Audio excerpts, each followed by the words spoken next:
get caught in a net with a net. For your mind, body, and soul gets caught in a net with a net. It's your intellectual radio show, here to inspire you and encourage you to be your very best. Get caught in a net with a net. Hey, guys. Welcome to another, actually, it's a special segment of Mind, Body, and Soul with Annette. I'm your host, Annette Harris. I thank you so much for joining us on this evening, for watching and or listening. Listen, what we're going to do tonight is we're just going to talk. You see the title, I Fit the Description. I needed to have a special segment only because this is something that, as I was talking to my guest earlier, we definitely need to have this conversation. So I have solicited the help of my co-host from my Thursday show. You ain't need my help. You did not need my help. Why, Apostle? It is a privilege and an honor to be on this panel. I'll say that. Well, thank you. You didn't need my help. Thank you so much. I appreciate you. And I just want to tell the guys that are listening on Facebook Live, go ahead and click the share button, like and share, love and share. I said there's a little care button there. You can throw that up. I want to see all good emoticons floating up on tonight. So thank you again so much for joining us on tonight. This is going to be, I believe it's going to be life-changing. And this is what we're looking forward to. So oh my goodness, let me recognize some people that are already on here. Hey, before I do that, how about I introduce my panelists? And what I'm going to do, guys, I'm going to introduce your names. After I do that, I want you to tell my audience who you are, your career status, your job title, whatever you want to share with my listeners on this evening. So I'm going to start up top. Inside joke. How about we start with Matthew? Matthew Adams, why don't you introduce yourself to my viewers on this evening? Sure. Matthew Adams, 31 years old, from Chicago, Illinois, and I am a regional analyst at Morgan Stanley. Cool. All right. Matt, you know I always know what I ask you, right? It's coming. All right. Then we'll segue on over. I did that first. And we segue on over to Zorriante Brown. Mr. Z-Man is in the house. How are you? Good evening, everybody. I'm Zorriante Brown, 35, I'll be 36 in a couple of weeks. I'm a father of 5, I should say. I work in a special education as a paraeducator at Bloom High School. I'm also the sponsor for the Afro Club. And I also am an adjunct faculty at Lewis University. I work in the music department over the gospel choir. I've done that over 10 years. Also the minister of music at Abounding Life. Woo-hoo. My minister of music is better than yours. Oh, let me stop. Okay. Appreciate you. Thank you so much for joining us on this evening. Michael DuBois is in the house, and he's chiming in all the way from the Maryland area. Why don't you introduce yourself this evening? Hey there, everybody. I'm Mike DuBois Jr. I'm 31. I'm a proud husband and father of 2, including a newborn baby. Yeah. Excited. Got my Father's Day gift. But I am, I'm a professional videographer, photojournalist for a major TV network, CNN, CBS, Fox News, although I don't say that too loudly, but that's what I do here in Washington, D.C. That's what I do here. I'm originally from Chicago, but I'm living right outside of D.C. and loving life. Glad to be here, too. Thank you. Appreciate you. All right, in the middle, the man in the middle, well, on my screen, Mr. Marcus Adams. All right. No, Annette, thank you for this opportunity, and Apostle Deon, thank you for the opportunity to join the show. Marcus Adams, a proud husband, 9 years coming up here in September, a proud father of 2, beautiful children. So my Father's Day was good. 34 years old. Me and Zori actually have the same birthday. So we have July 11th coming up here in a few weeks. I will be 35. Currently, on June 18th, I just made 13 years at Verizon Wireless.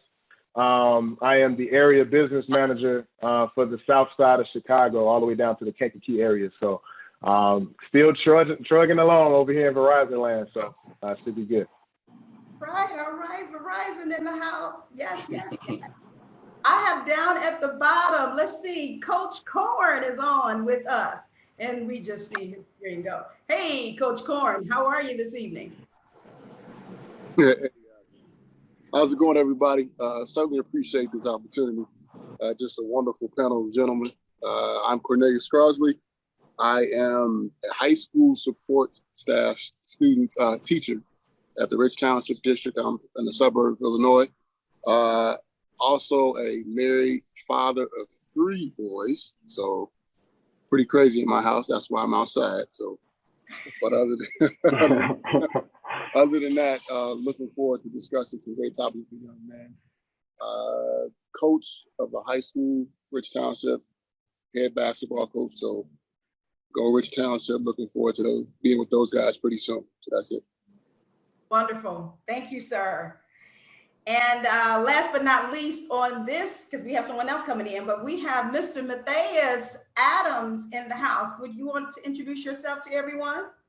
Absolutely, absolutely. Annette, I appreciate you once again for allowing yet another opportunity for myself to be on your show, as well as I want to honor you, Apostle Deon as well, too, for you as well. My name is once again Mathais Adams. I am the youth pastor at New Life Restoration Ministries, where I serve there. I also as a pastoral assistant. I've been married for 12 years to my wonderful wife, Deanna Adams. We have 2 wonderful boys. I am the program director, the CEO of my own company, Get the Hands Drum Academy. We are Percussive Arts Institute as well too, and also have a corporate events and private events band called the South City Collective. So my hands are really full in regards to music and arts. God is really blessed, and I really appreciate this opportunity. Looking forward to getting into some really great dialogue on tonight. Awesome, awesome. And I wanted you all to introduce yourself and to tell them what you do for a living for a reason, okay? And so, of course, we have this topic tonight. I fit the description. I was looking at in our family thread, Michael probably saw it as well.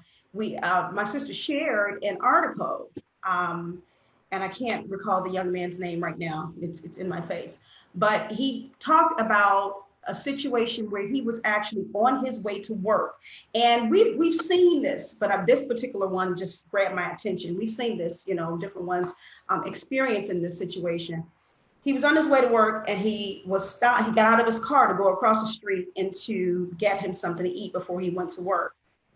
And he was stopped by the police in the middle of the street. Police just walked up to him, was already unhooking this holster. And he was like, okay, where are you coming from? He was like, I'm coming from home. He was like, where's home? Asking him all these questions. And he was like, well, you fit the description of someone that had been, had robbed this lady on that block. And so he was like, I just got here basically. So he had to go through the whole thing of basically proving that he was not that individual.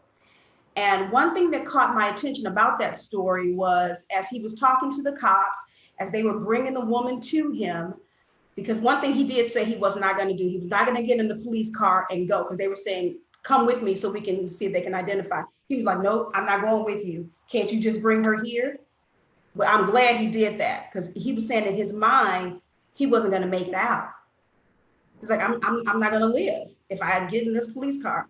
So the woman came, of course, she said, no, he wasn't the one. Well, not of course, but she said he wasn't the one. But one thing that caught my attention, he said he looked down the street and there was this older Black woman who was watching the entire time. Locke is his last name. It just came to me. She was watching the entire time. And in his mind, he said, please don't leave. Please don't leave. Don't leave me here. Like kind of telepathy to that woman. And she stayed the entire time. She watched, she waited, and then thankfully, they were like, okay, you're free to go. Now, he is a professor. He teaches at a college. So he was on his way to class. He said by the time he got to class, he forgot his lesson plan, he forgot everything. He was combobulated. And you could probably relate, Brother Zorri. Then what he did was, before he got in his car, because he was very shaken, he didn't even go and get anything to eat. Of course, all of that was just, thrown out the door. He was very shaken, but he saw the woman still standing there. He just grabbed and just hugged her, but didn't even know her. He said, thank you so much for staying. Thank you so much. Basically had a witness, and it was almost like she was that support, type thing. It was an older woman, so maybe like a mother figure type support. That thing, and I may cry tonight, guys. I'm sorry, but that thing broke me. And then just seeing all this stuff that happens, not just with him, but even unfortunately with Mr. Floyd and all of the other individuals that fit the description, or, they were unjustly, accused. So here we are. I wanted to set the stage. Apostle, you're gonna have to help me out tonight because I can get kind of wrapped up. But what we wanted to do was talk about the purpose of this session. And I submitted this to you. I want to be able to, and I'm going to kind of paraphrase what I have written down here. I wanted to open this dialogue so that you all can express your true feelings. You are husbands, you are fathers, you are sons, you are uncles. And honestly, I know each and every one of you. I pray for you all the time, and my heart just, it just goes out, because I can only imagine what you are thinking. So we want to open this dialogue. You can express yourselves about I fit the description. I also want to allow Mind, Body, and Soul, this platform, to be that avenue where you can express and verbalize yourselves. So no judgment zone here tonight, okay? It's open.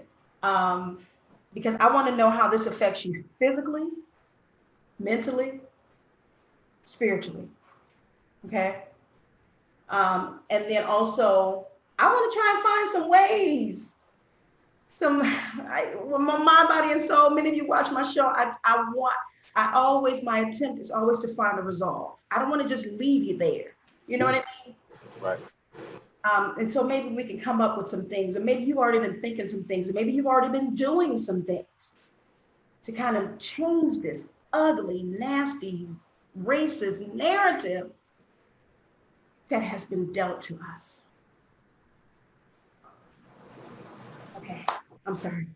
I feel like I'm a lawyer or something. I just presented a case. But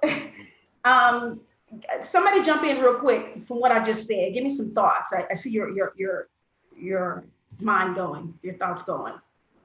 Marcus, come on, I see you. Yeah. Man. No, number one, you teed it up perfectly. I read that same article, and I think many of us understand as we grow up, sometimes as men, we're kind of trained to lock our voice. We're trained to be Superman. So some things we just automatically don't say. It just comes with the territory. So when it's, sometimes even it's down to what type of haircut you get. You know what I'm saying? My son want to wear a high, Jimmy Butler look, and sometimes you got to look at that and be like, man, you may fit the description. You know what I mean? So I think sometimes, in it, subconsciously, you kind of look at it differently, and you say, even down to just how I look every single day. Many of us are in corporate fields and have been in corporate fields. And obviously, you already know, we have to work, we've been trained to work 10 times harder. But guess what? We don't have 10 times the money. So sometimes we don't have the financial strength to push as far as we are told we have to go. So it's a strain, because you always are proving yourself every single day. It's not so much what you have, but it's just proving yourself. And then, of course, when it comes down to the justice of our society, man, it's a tough thing to do, because you don't know what someone's looking at, how they're viewing you. You don't know how you're coming across. Many of us, I'm gonna be honest with you, I've tried to even get better at my articulation and my public speaking, only because I don't want to be a part of the, that crew that they want to put us in. I want to be able to show them that I'm an educated Black man. I'm very intellectual. I understand what's going on in my life and God and my family in the proper way. And that's the tough part. And then obviously I have a 7-year-old son that has my same name. So it's important for me to be able to show him that. But I fear for that next generation. And many of us, I'm sure, have those same sentiments. So, I just wanted to jump in on that first to kind of tee it up. But yeah, it's tough. It's tough. Yeah. Anyone else want to add to that?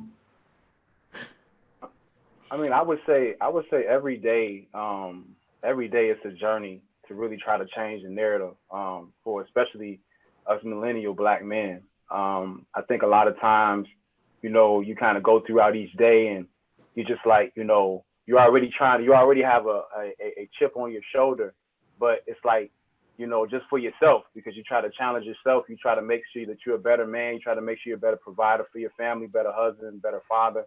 But then when you have a chip on your shoulder, the societal chip on your shoulder, that stereotypes you, but just because of how you look or just because of your skin color. It's been plenty of times, and I know we'll go into it later on in the panel discussion, but, I love to wear suits.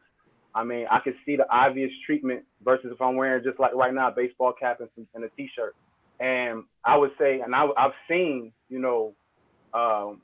different, ethnicities clench, their purses next to them. I'm like, I'm the last person to try to take your purse from you. I'm a licensed minister, so it's just like, to try to overcome that.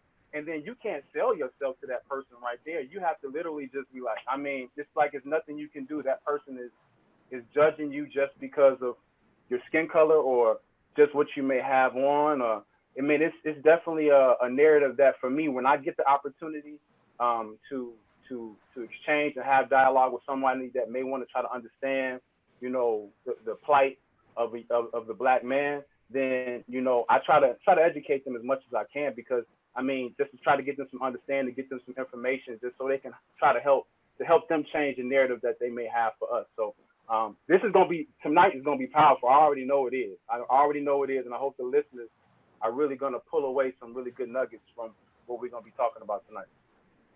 Love it. You sound like your dad. All right. That's a good thing.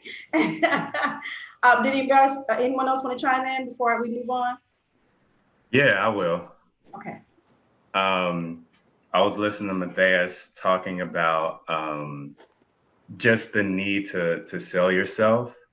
And I think throughout this whole process of being a Black man and understanding what it's really like, what the real world is, in regards to our dealings with the police, I know for me personally, it's caused me to be so self-conscious that it's almost debilitating. Like literally every single thing, you get into the car, hat off, no hood, I'm at the airport. Okay, suit today. I would love to travel comfortably, but I don't feel like messing around with TSA today. Like I just don't have it in me today. Like literally selling myself constantly to the point to where it's become just I'm an overthinker anyway, but it's literally on steroids now, because I'm always like, okay,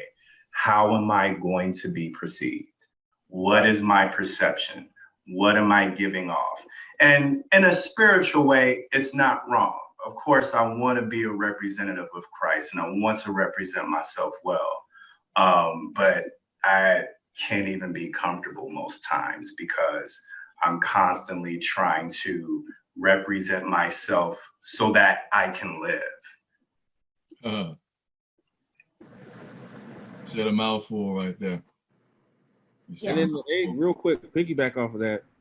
By the way, I'm just loving the intellectual discussion already. Like we only 25 minutes in. It's like a bunch of there's a lot of wisdom here already. But you know, piggyback off of what Matt said is like crazy because in the age of COVID, what's on steroids is now to the like umpteenth power. Yeah. I go, you know, we just had the baby. I had to make a lot of runs. You know, pregnancy cravings don't stop for the wife, so I still had to make a lot of runs, no matter what we're doing. I'm going to get ices and Slurpees at the corner store, and a black man with a mask on and a cap. Like I'm already going through 20 scenarios in my head of, you know what I'm saying, just all types of things. So you're exactly right. Whenever you step out of the door, you're automatically thinking, you know, what could today become? What could it become? Can I jump in there on that? Oh yeah. That goes in line with one of the questions that we had. How much do you feel Black culture plays a part in how we are perceived, how we dress, with the hoodies and the saggy jeans, the type of music that we listen to, even if it's gospel, it's got a little, you know, beat or rhythm to it, you know what I mean? And you can't have your music too loud because that's going to set off something. How much do you feel like Black culture plays a part in how we are perceived? Should it matter? Do you adjust who you are in Black culture to pacify things? I think one thing, Apostle Deon, that you just to kind of you know fall in line with what you were saying. I think another thing you could probably even add to it, the culture and just our way and our mindset of thinking. Like just even with the recent violence in Chicago, I was just reading an article just before we got on air here, and I'm just like, you know, my thing is I'm all about Black Lives Matter. I'm all about making sure that we are represented and have a lot of racial equality, but we got to matter to ourselves, us brothers. So I know a lot of times the culture that you're talking about, you know, we also have to add that to the mix. And I think a lot of that does, to kind of get to my point, that does add to how society or people that don't really understand us, that's how they're like, man, they killing their own people. You know, so I mean, it's just like, why should I respect them? Why should I respect the man? Why should I respect Mathais and he's in the suit, or versus if he's in the t-shirt and jeans? Why should I respect Mike D if he comes to the store with a mask on? I've had the same thoughts, Mike. Like, I mean, I've gone to the store and I got the N95 mask with the filter and everything. I got my shades on, and I'm like, you know what? Let me take my hat off. Let me take my shades off. Let me just wear my mask, because this could end up not a good situation. So I really do think that, you know, with that being said, we have to, those things we got to consider, you know, just in even making small moves, going to the market, you know, and things like that. Sometimes, you know, you got to make sure, you know, you wear, I can't even go to the store with sweatpants on. Let me just put on some jeans and actually look somewhat presentable with my mask on, because I'm a Black man and I might be looked at as a thief or a looter or just somebody that may be trying to cause havoc. So. I just want to even with add that. Oh, go ahead. I was just going to say, just to pick it back off what you said, Black men already have a certain way that we carry ourselves that is always misinterpreted. That's right. You know, it's misinterpreted as a chip on the shoulder. We got a swag about us. We got a way that we walk. We got a way that we talk. We got a way that we respond to folk. You know what I mean?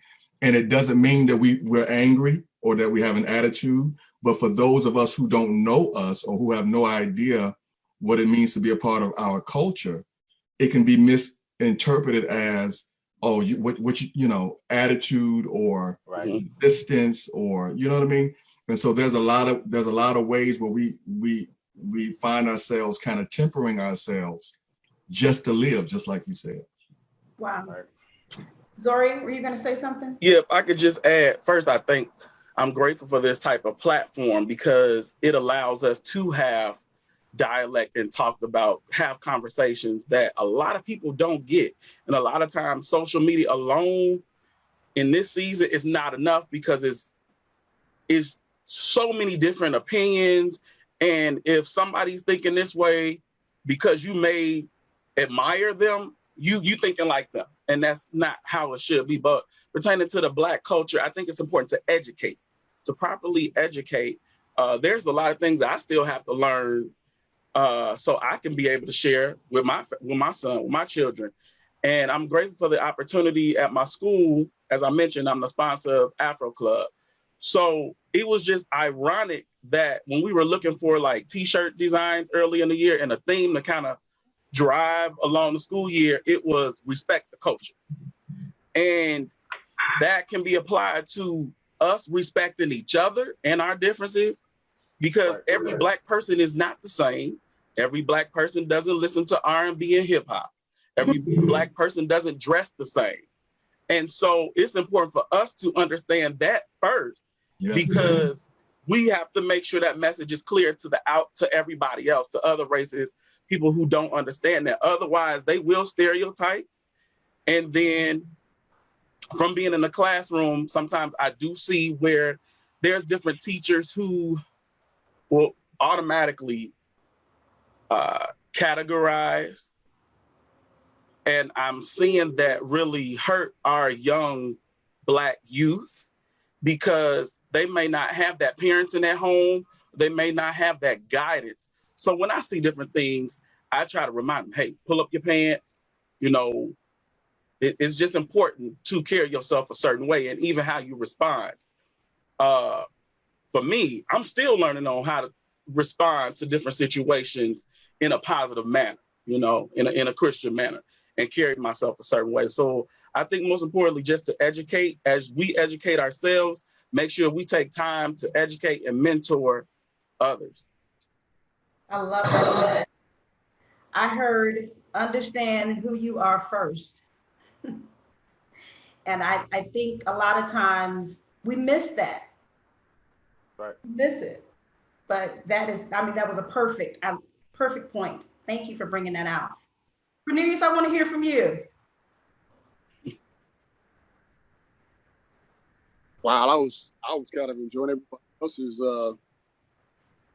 point of view. So I agree with everybody. I think the one thing that I'm kind of thinking about, or I'm trying, as we go through these different changes about what race is and how it affects us all, I guess for me, I've kind of come to this epiphany that our Black culture has always been stymied. We've always had to dress it up differently for it to be appreciated. And I'm kind of at the point where I'm tired of having to do that. Why do I have to camouflage who we are in order to fit? You know, other ethnicities don't have to take down. They don't have to strip it down. They don't have to be something they're not, and they're still celebrated. You know, they're still appreciated.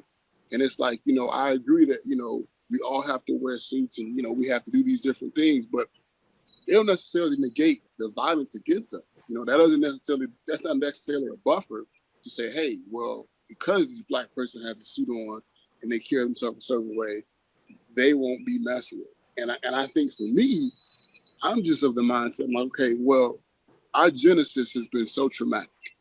The genesis of Black people has been traumatic. I mean, somebody made a point. I was watching the 13th. I recommend everyone to watch the 13th on Netflix. It is a powerful, powerful, powerful documentary. It really provides context to kind of why we're in the state that we're in now as Black people, as Black males. You know, like, in a sense, the system is rigged. The game is rigged. You know, I mean, petty crimes have literally incarcerated probably, I think the stat was 1 out of 4 Black men for petty crimes. So when you look at the system, it's so systematic. It's beyond our culture. It's something that we're fighting just through politics, through how we go through life. You know, so for me, I've been kind of just really trying to understand, well, what is our Blackness and why do we have to hide? Let's understand our Blackness. I was talking to my wife, and I think we've gotten to a point where we got comfortable. You know, we got comfortable with certain things, and we got comfortable with getting certain luxuries. And now I think all of us as a people, we got called to the carpet, you know? So now you got your nice house, now you have a nice paycheck. But when you see the atrocities of Mr. Floyd, when you see the atrocities of Breonna Taylor, you know, I'm pretty sure those individuals walk through life thinking this can never happen to me. They had their haircut, they had their nice dress or whatever, had a nice car, but it didn't stop them from their lives being claimed from racism. So now where are we? Where do we go? You know, now that we've got our articulate speeches and we have our fancy tailored suits, and, you know, we're doing all these things as a Black culture to try to fit in, you know, to try to fit in so we can just survive. What do we gain from it? You know what I mean? And I'm not saying that's a referendum for us to act totally crazy and just completely disrespect society. But for me, it's really been an awakening, because it's like, okay, now I want to represent my Blackness. I want to understand my Blackness. I want to be able to celebrate who I am. And being pro-Black doesn't mean anti everybody else. It's just simply stating that, hey, this is who we are as a people, and we want to feel wanted and supported like any other ethnicity. So to me, it's just been really I've had to even do a self-check on me, because like I said, we've been given so many things that, okay, it's made us comfortable. You know, a lot of us, you know, have come from pretty stable backgrounds. We never had to come up hustling and grinding. But if that's your thing that you had to do to survive, that shouldn't be a death sentence, because that's what you're doing to survive. You know, I mean, Mr. Floyd, counterfeit money, loose squares. A lot of us don't know anything about that life, but if that's the life that you have to live because that's your truth, should you be given a death sentence for that? You know, when you have people in other ethnicities who have done insider trading, they've done a lot of legal things, and it may not look like loose squares, but it's a lot of money being traded, you know, and they're not losing their lives because of that. That's their hustle. You know what I mean? So I think for me, I've just been really trying to settle myself. You know, I've been trying to really, you know, understand, using wisdom, how do I get my point across but not lose myself as far as where I come from? Because I think right now, as an educator and as a Black educator, I really want my students to understand you need to find out who you are and where you come from, and understand why June 19th is so important. Me and my wife talked about this. I'm 37 years old, and I can honestly say this past June 19th was the first time I honestly celebrated our ancestors' history and being free. I'm like, where was this celebration the last 35 years? You know, we all celebrated July 4th, and I'm really starting to just get like an awakening, like, man, we got to change this whole history book. We got to teach our kids properly, because it's the truth. Our history is not being taught. Our history has been glossed over. And now we're getting an opportunity. Like, I feel like I'm so happy I have an opportunity to teach my children properly where we come from, who we are, and not be ashamed of it. You know what I'm saying? And not feel like it has to be in a pretty bow, you know, because our history is not pretty. If we're going to be honest and really take our history is not true. Our genesis is traumatic. And then you understand where we come from. Everything is traumatic. There's nothing about how we got here that was great. You know, we didn't have a choice. And I think that's why I'm kind of trying to understand, when we talk about racial injustices and racial atrocities, we got to really get to the genesis of where we're coming from, because a lot of this stuff is so systemic, is that we really didn't have a choice. There's a reason why 1 out of 4 Black men are going to jail. You know, there's a reason why that. And I think the genesis of it is where we really got to start from.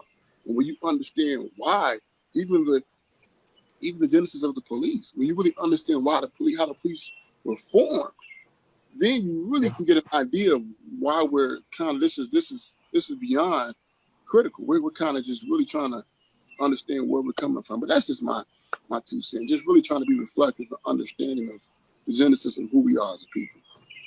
Love it. And that actually, it coincides with what Zori said, earlier, knowing, understanding who we are. And I think that's wonderful to have that observation, if you will, or recognize that that's what you need. That I love that. Okay, let me do this.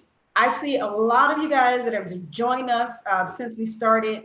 You're probably saying this is not Wednesday afternoon, and that is normally on at 12 o'clock. This is a special session, and I'm so glad you have joined us on this evening on the Facebook Live. What I am going to do is upload this to YouTube once the show is over on my YouTube channel. But again, we're talking tonight about I fit the description.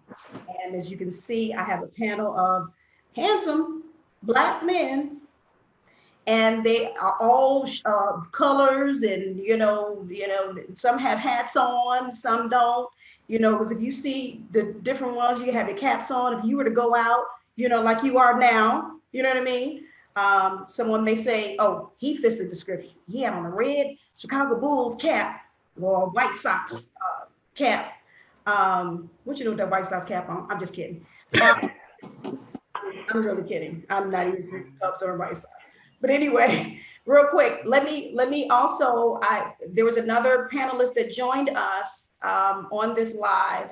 Jabari Jackson is here with us, and I'm so excited.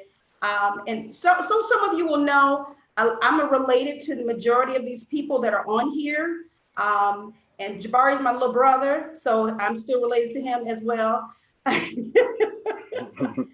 But I'm godly proud of each of them. And again, as I stated earlier, my mind just goes, I'm like praying, because even when you guys do go out, I'm praying that the Lord will cover you. I wouldn't want anything to happen to you or your children or your families or anything like that. So this is why we are opening up this dialogue on tonight. But Jabari, can you please go ahead and introduce yourself to everybody, since you came in on this live feed, so they will know who you are and what your title is, what you do. Sure. Hello, everyone. Again, my name is Jabari. Sorry about my tardiness, but I am an attorney. I'm an attorney for Cook County. I've worked for Cook County for about 13, 14 years. Like I said, I'm an attorney. I deal mostly with property tax. And I'm excited to be here. Thank you, Annette and Deon, for having me here. I appreciate the invite. And most of these guys, they're all a little bit younger than me, but grew up with them, and it's great to hear them talk. Great to be a part of this with them. Great to talk with them, and great to hear all these different perspectives. Even though most of us kind of grew up in the same area, we do have a lot of different perspectives about what's going on, because we're in different fields.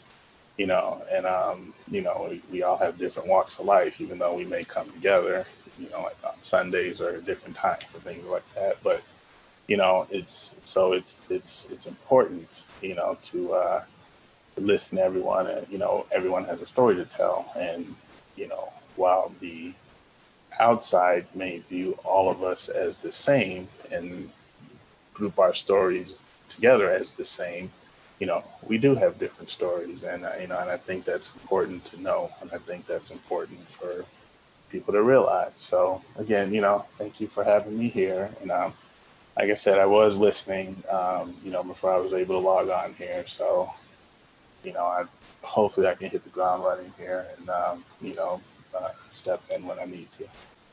Okay, wonderful. We have an attorney in the house, guys. An attorney is here.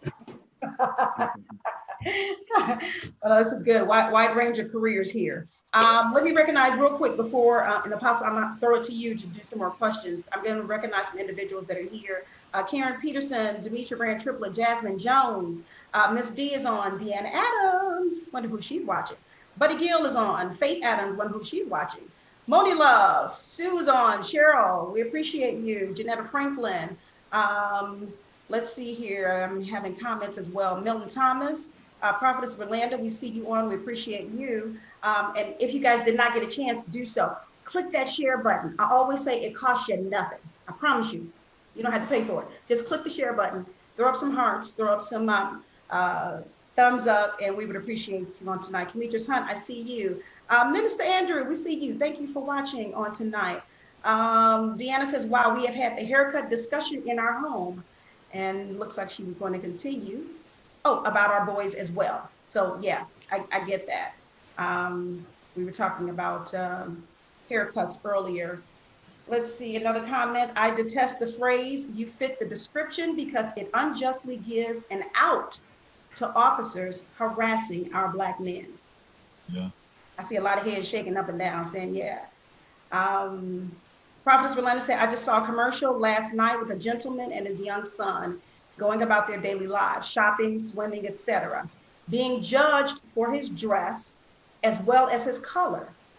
Toward the end of the commercial, they enter a courtroom, and wouldn't you know, this same judged gentleman is an actual court judge. I saw that commercial too. It was powerful. I fit the description. Let's see, Buddy Gill says, I have had to talk to my son about his appearance, pull his pants up, his behavior, how he speaks to others, to not lean too hard when he's driving.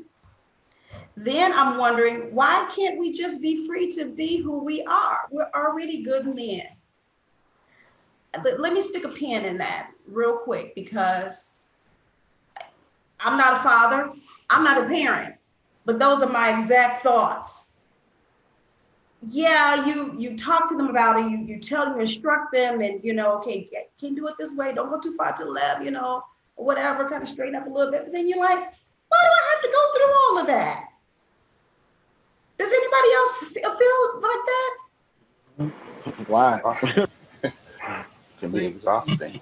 Piggybacking off of what Corn said earlier, it's crazy because, and I understand what you're saying, Zorriante, as far as, talking and educating. I feel like we still need to have those conversations in general with our, younger generation. But like, white boys wear baggy jeans too. You know what I'm saying? Like, other cultures copy off of us all the time. That's what made the Kardashians famous, is because they wanted big butts like our Black women. You know what I'm saying? It's just the bottom line. And so I'm saying, like, if you really think about it, the whole dress, and that's not even to say that our culture came up with baggy jeans or any other element of, a certain dress culture. But one thing that gets on my wife, she works for a podcast company, and she's working on a couple of projects along the lines of some of these Black Lives Matter unfortunate victim stories, and like the ones that you don't hear about. We hear about the Trayvons and Ma Arbery's all the time. But there, for every one of those is 10 others that you don't hear about. One that stuck out for me, two of them. One was a guy named Sam DuBois, my same last name spelling, and he was in the University of Cincinnati, and a campus police officer just came out of nowhere, snuffed his life out. I won't get too many details about that, but another one was down in Florida, a guy by the name of Corey. I'm sorry, his last name is Corey Jones. I'm sorry. He died a few years ago. He was actually related to a former wide receiver for NFL, Anquan Bolden. Long story short, Corey, and this, when I was doing research on this story, she just kind of told me about it. I thought about you, Thez. Like, this dude was working, had a side business, a band. He was coming home one night, Saturday night, from a late night gig. He was dressed in all black, performance black. Black slacks, jacket, and his car broke down on the side of the road. Dude was on the phone with AAA, and a plainclothes officer in an unmarked car came out of nowhere, asked him, what you doing here? Hands up, didn't identify himself, nothing. Within the 5 seconds of just asking those two questions, he shot him. Wow. So what is that? Where does that leave us? I'm right there with you, going like, that's just, he was just being himself. And thank God AAA was recording the call for quality control or whatever they say whenever you call the 800 number. That was used to convict the officer, thankfully. Other than that, where would we have been with his life or so many others? So I'm saying all that to say, like, sometimes the whole perception of our culture and stuff, in my opinion, is not applied in the right way. Yes, we should talk to our sons about dressing professional. You know what I'm saying? Yes, we should, talk about the virtues of our culture, but like, I don't know. Sometimes it gets me too. It's like, we can't win for losing, no matter what we look like, no matter what we're dressed like. He was making an honest living, coming back from a gig. Well, that's all I had on that point. It's crazy. Exactly right. I actually had a scenario like that. Mark, Corn, and Bub can attest to this. We were leaving an event on forgot what area it was in. I think it was in the Rosemont area, 95. that was an event we would play on. And long story short, I was the last one to lead the event because, of course, I'm taking care of business, things like that, with our client. And long story short, I get pulled over on 294. I didn't have the vehicle that I have right now, but it was involved in some type of robbery, or was involved in it was something involved where the police were looking. And mind you, this was like kind of late. It might be like 11, almost 12 midnight. And everybody had left. And I don't know where we were going to, Marquand above. After that, I think we were meeting up after that. And I just took long to get back. Mind you, my phone was in my car. So my wife's blowing my phone up. My brothers, my cousins, everybody's blowing my phone up because I fit the description. So they went, I had gear all in my truck. I had drums, I had sound equipment, all of them. I had to take all of that stuff out because they thought I either stole something or they were looking for drugs. So that I knew it was God covering me, because I knew at that particular point that it could have went left easily, and they could either try to plant something or whatever. But I just know, I don't know. I mean, I got out of that. I had to put my stuff back. Of course, the officers really weren't that friendly to me. And of course, and I had to kind of explain the whole situation to my, to my wife and my cousins, let them know I was safe, because I mean, that was terrifying. I mean, I literally had chills going down my whole body. And now, mind you, this was prior to, all of these, just unarmed, shootings that are going on with Black men. But, it was chilling, because I could have easily been in a situation where, you all could have been celebrating. You all could have been having my memorial services right in there. So, I mean, this thing is real. This thing is real. I mean, you don't want to take it lightly, the stuff. And I hope the listeners are really, hearing our hearts, because, I mean, this is not a narrative that, as Annette said, where you having to, plan for someone's funeral or plan for someone's child's funeral or anything like that as well too. And just, before I end, we gotta look out for our Black women as well. I tell my wife all the time, they're not exempt. They're not exempt at all. They're trying to eradicate them as well. And we can't, we got to be in a situation where, when we go out, we got to be very cognizant of where we're at. We got to be cognizant of what we're doing, our surroundings, things like that, because, it's sad, but this is the plight of where our society is at, right now. And at the end of the day, for me, it all comes back to faith. We got to have God protect us and cover us everywhere we go. So, it's that situation, as I get back to that was horrifying. And I have people on this panel here that can attest to that moment, because they were all called. And I was with the state trooper at the time, and they were going through my truck.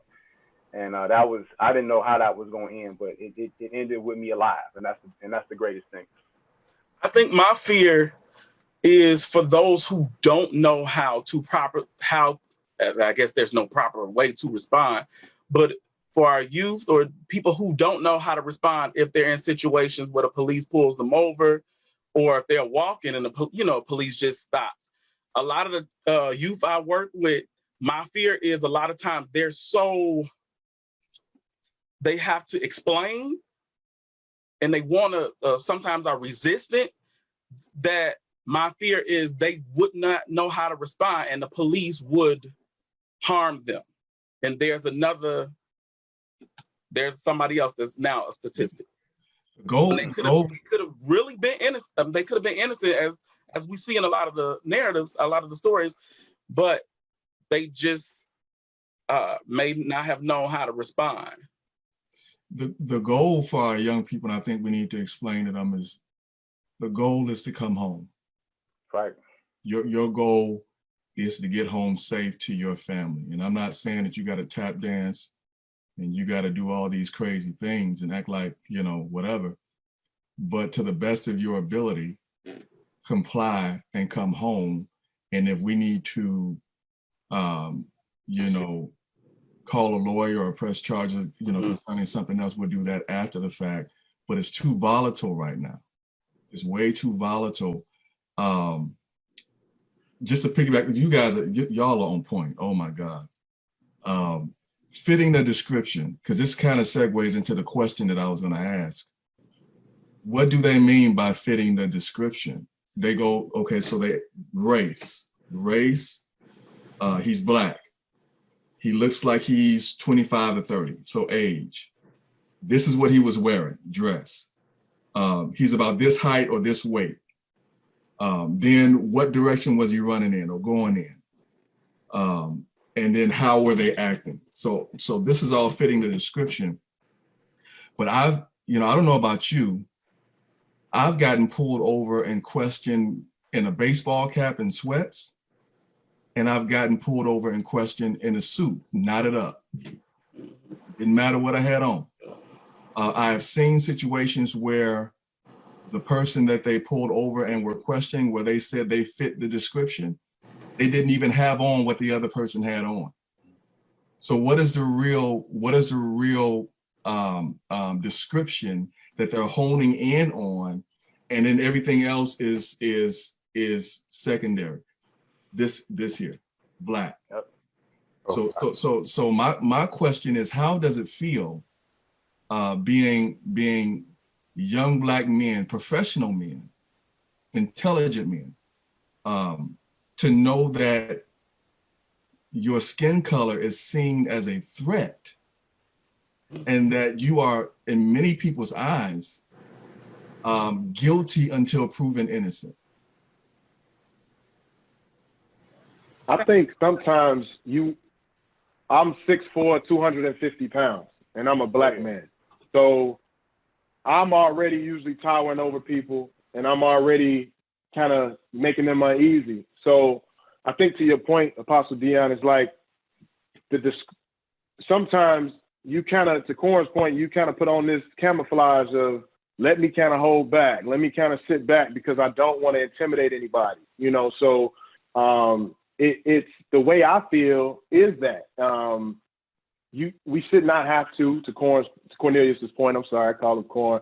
But we should not have to do such things to make ourselves blend in.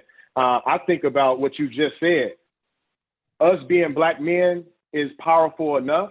I think we need to own that instead of trying to camouflage that, because as long as we own that, then, to even Mike's point, we dominate so much. And I think back to Corn talked about the genesis of Black people, because we came from, slavery, and it was like the strongest survived. When one made it out, yeah, we had the whole slavery, thing that came through. But for the most part, it was like, I'm gone. If you ain't make it, I'm on my own. So unfortunately, sometimes as Black men, as we get, more successful, sometimes we don't go back and make sure that everybody else is going to be just as successful as us.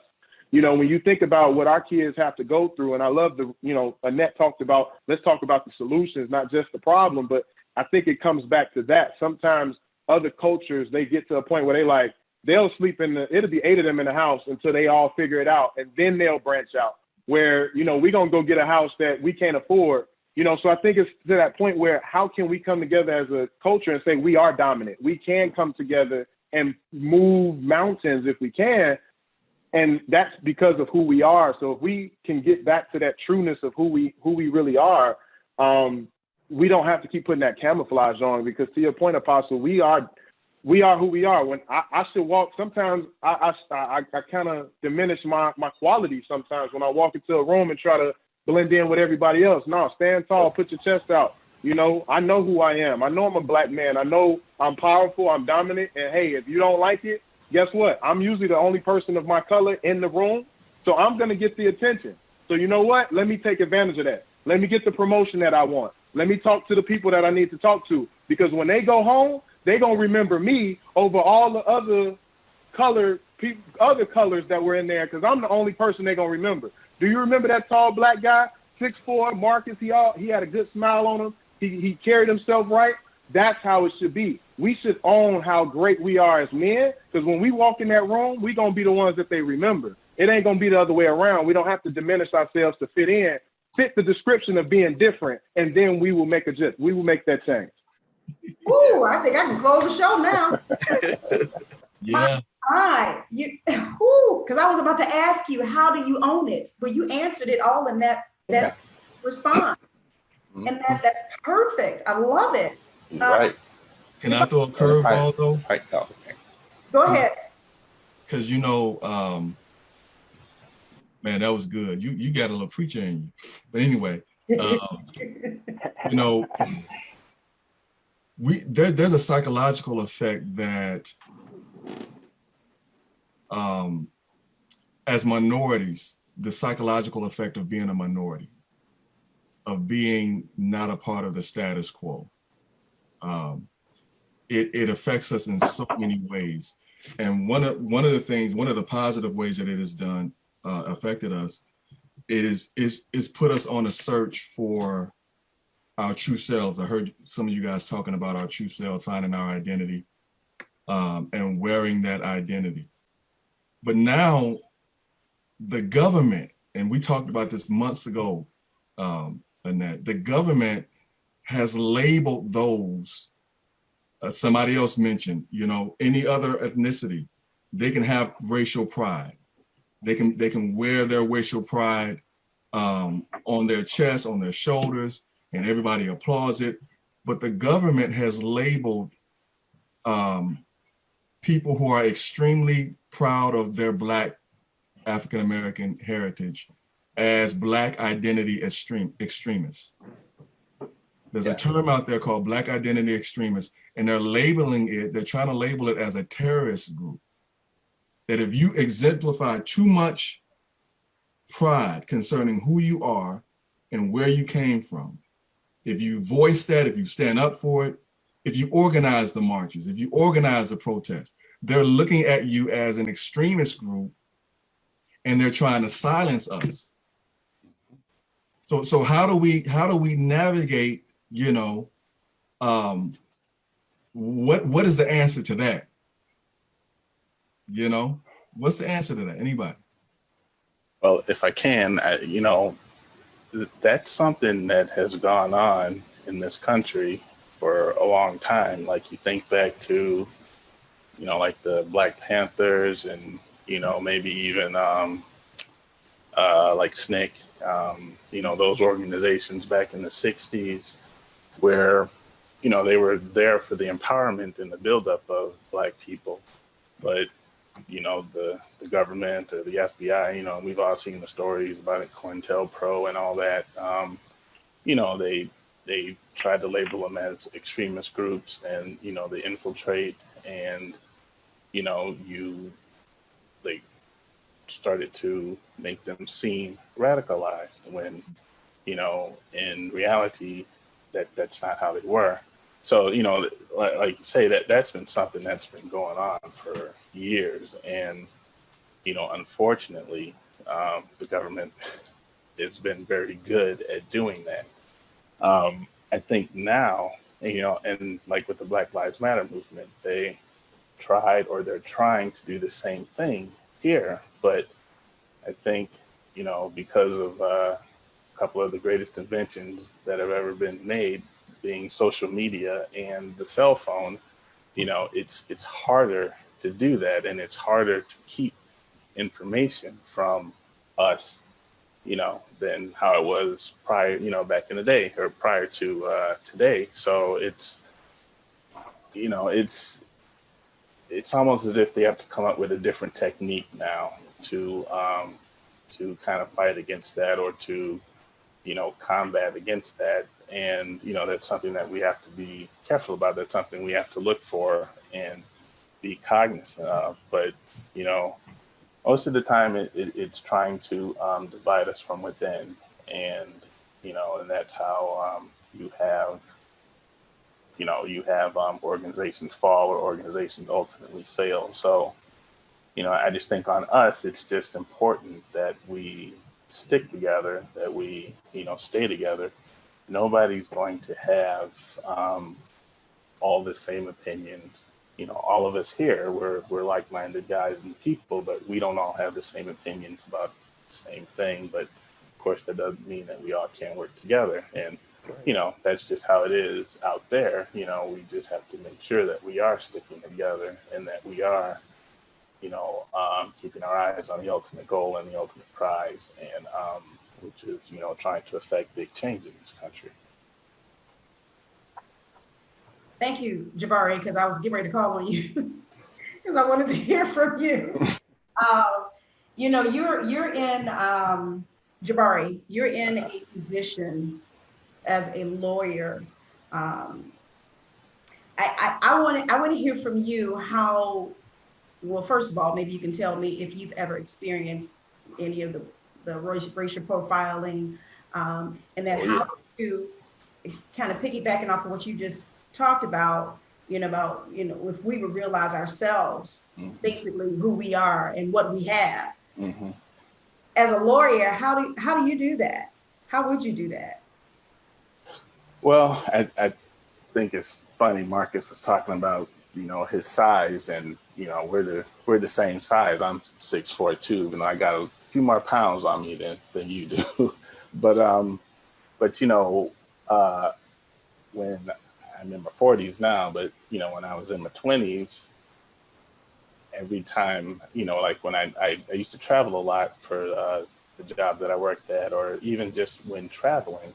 And I'm sure probably a lot of you guys have experienced this too, but when you get on the plane and, you got your hat on and you got your earphones on and whatever, and, you're not dressed up, it's like, okay, so what team do you play for? Or, or what school, what team, what college you go to and where do you play? And back then, I admit I used to play into it, or if someone would start a conversation with me, and if I'm in Atlanta, and they'd say, inevitably it's like, so where do you play, or do you play?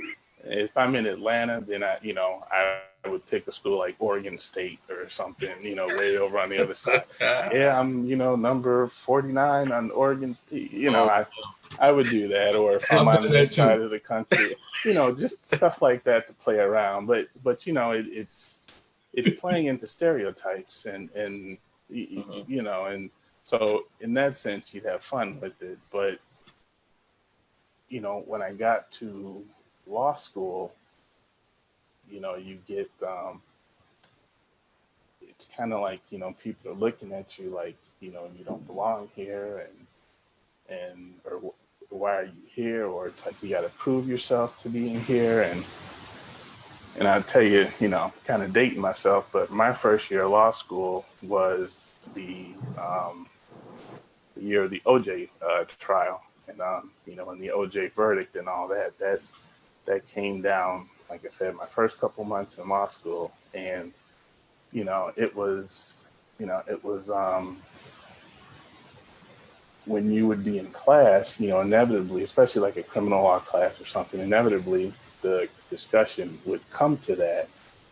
And, if you're in a class of 200, 300 kids and there's 5 or 6 black people there, now all of a sudden, you're speaking for the whole black population, or you're speaking, you have to opine for everybody, or everybody's looking at you, what are you going to say? And even the professors, and they're, I don't want to say intimidating, but they're trying to kind of talk you down about things. But stuff like it was always it's like you got to prove yourself, you got to try to prove yourself, because you don't look like you belong here, or I'm not used to seeing people like you here, and things like that. And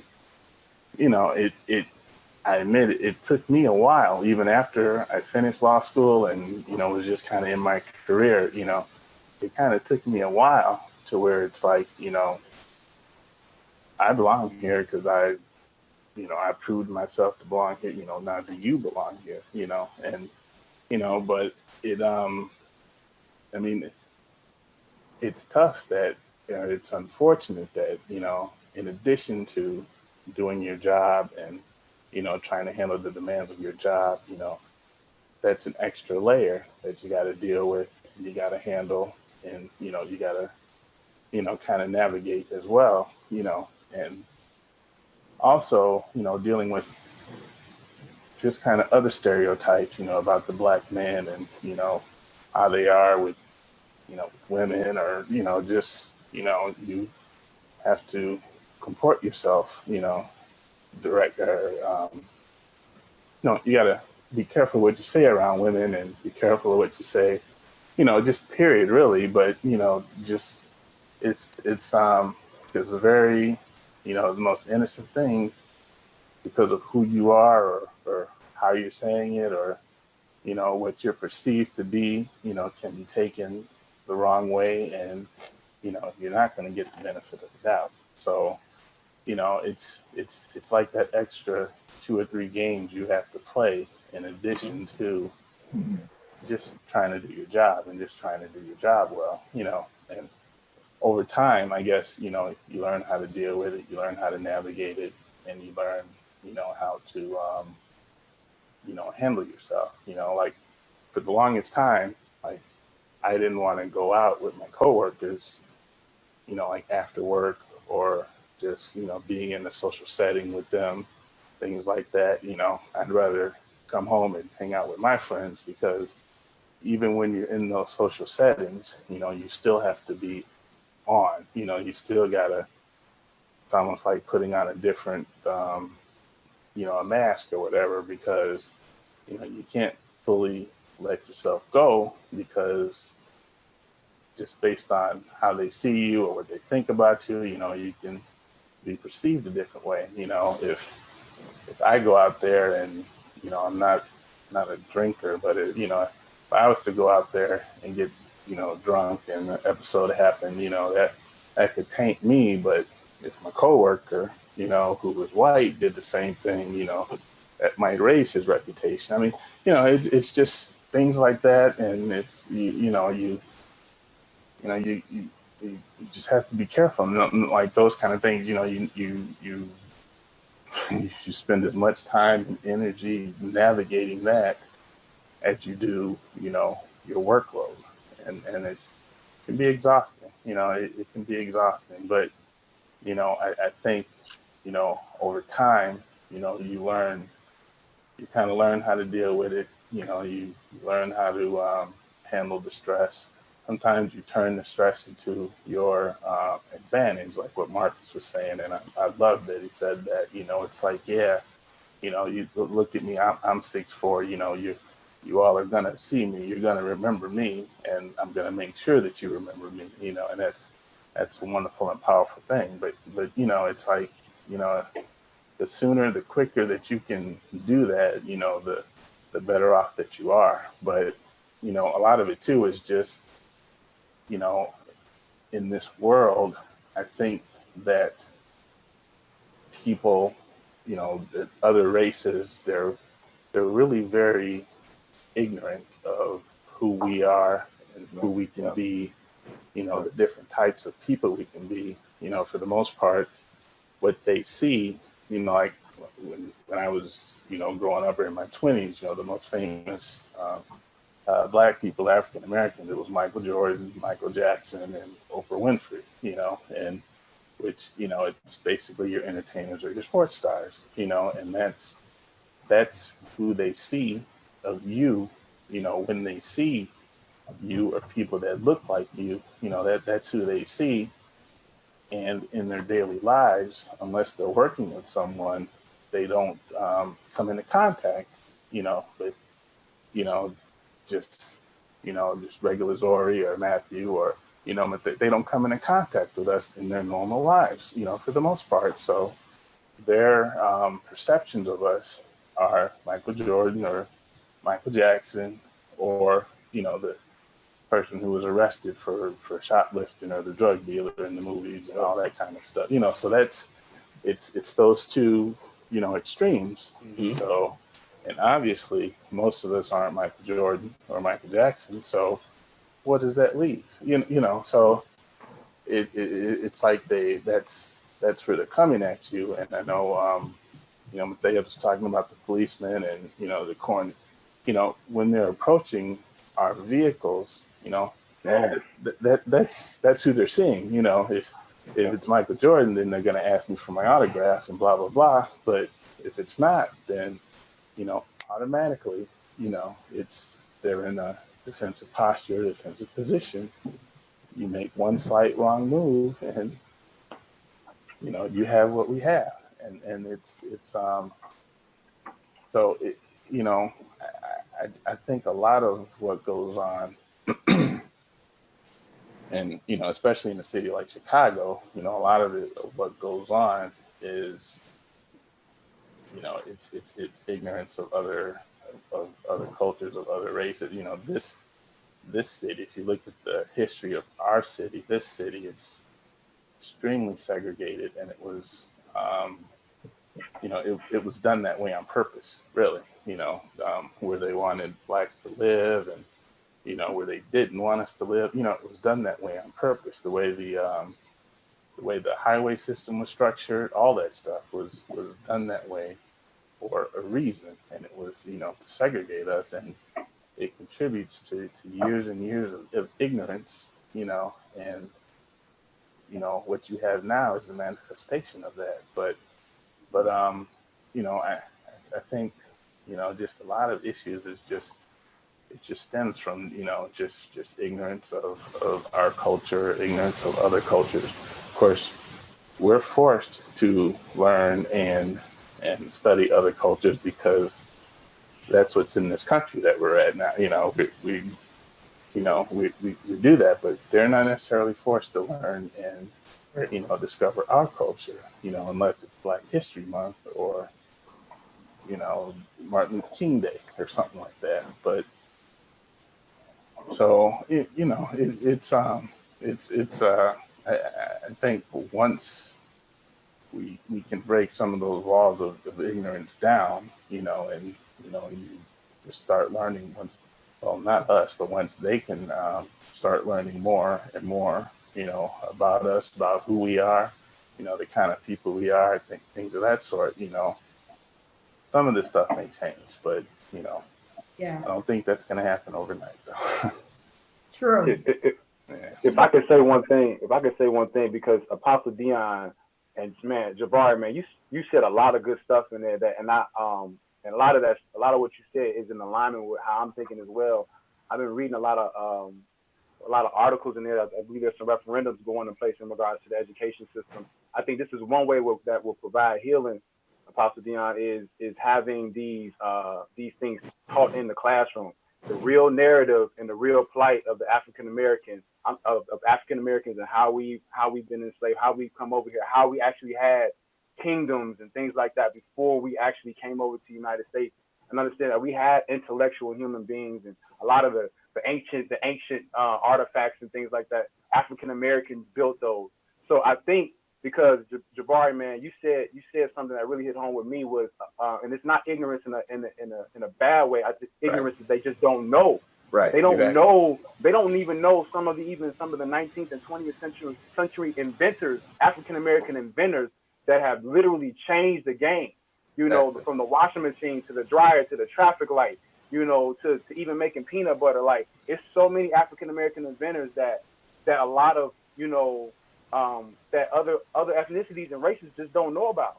And so that's the thing. I think that'll be one way to provide the healing, Apostle Deon, is to really try to get back to having, you know, education in the classrooms, try to have referendums put in place. That'll have to be, you know, go through different channels and things like that. But also another thing that I feel like all of us can do is individually, when you had an opportunity to talk to somebody, Yep. To have an individual conversation with people in regards to just how Jabari was saying, they don't meet, they see this huge dynamic from the Michael Jacksons and Michael Jordans all the way down to somebody that the young man or that may be selling drugs on the street and maybe got caught up in the street life. They don't see the guys like us. So if we have opportunities to really explain to them that there is a dynamic in the middle that's actually holding it down. I don't have baby mamas all over town. I got one wife. I got two boys that I love to death. I take care of my family. We go out here and work. I don't sell drugs. Like, if you have time to actually engage in conversation like that, whether it be in a corporate setting, at a grocery store, or wherever, go ahead and have that. You know, have that conversation with other ethnicities. I had a conversation with a guy from he's either Ukraine or something like that, and I even have a couple students that are in Vietnam, and it's like to talk with him outside of drums, and I was able to talk to him about just our culture and the way the way we think and outside of music, when you have those engaging conversations and they're able to know exactly why we think what we think and why we do what we do, that those conversations are going to provide healing. They'll actually go back and tell their guys or their culture, their people in their culture, like, nah, it's not all black people, all black men, millennial black men or 20s and their 30s and their 40s, they not hood, they not in gangs, they not doing this and that. They'll go back and put that narrative out there. So those, I feel like, Apostle Deon, to address your question, that I feel like those are two ways that we can really hopefully get the momentum going and try to provide some healing, because this racial divide in this world, it is crazy. So those are just things that I think that could really lead to some type of change. I love it. Go ahead, Annette. I was just going to say I love it, because I was going to ask something else to double up on that. I'm not a devil, so I'm not playing devil's advocate, but I do want to ask you, do you think that it would help at all, or do you think that you could talk to law enforcement about what's going on? Have you tried to talk to law enforcement? I was looking at actually a website that was created after Philando Castile and Alton Sterling, I believe, their untimely deaths. There was a website that was created that just says fit the description. The purpose of this website is to have dialogue with Black men and Black law enforcement. And I said, wow, that was kind of deep for somebody to create this, this website and kind of opening up that dialogue as well. Do you think that would even help? I want to say this quick, because I want to give my other people, my other guys, a chance to talk. But I do think that I saw Marcus raise his hand. I do think that would be a channel. But I think that there needs to be more dialogue exchange between African American men and other ethnicities, Asian, Korean, Caucasian officers, so they know how to deal with us and know why we do what we do. You said it, Annette. One out of all these untimely murders, Philando's was what shook me up to the core, because I saw that video. His girlfriend and his daughter was in the car. And he said it. He said, I'm licensed. I'm a licensed gun owner, and I have my stuff on me. But he was given full compliance and still ended up as a fatality. I mean, so I think that those types of scenarios need to happen, especially in a lot of these major cities like Chicago, like Baltimore, probably areas in Houston, and just all the major hubs, New York, to really understand what we as Black men, and I hope they get this. I hope they get this, because there are Black men that are not criminals. I don't have a criminal record. That are out here that are like, man, like I could end up on the news. I could end up a hashtag, as everybody says. So yeah, it's crazy. Can I please interject something? Sure. Not only do we have to educate other races, there's a saying, until the lion learns how to write, history will always glorify the hunter. And so it's about education. Not only do we educate other races on the fact that we're not all criminals or we're not all in the streets, but even for the ones that are in the streets, I think that we have a responsibility to educate other races on why they are in the streets. That's right. Yeah. To educate them on the system that produces that segment of society. That there's a system that has already been predetermined, where we do not benefit from it, and this is the result. They're not in the street because they want to be in the street. Right. No, certain options have been taken away from, just like you were saying earlier, Jabari, how even the infrastructure of the city was developed to segregate and to keep people in their position, and Yeah. And so we need to educate people not only on who we are as far as our successes, but even in what is deemed to not be successes or failures. Yeah. That there is a system that generates that and perpetuates that. Mm. And I think that type of knowledge too, because that's the only way we're going to change the system, you know.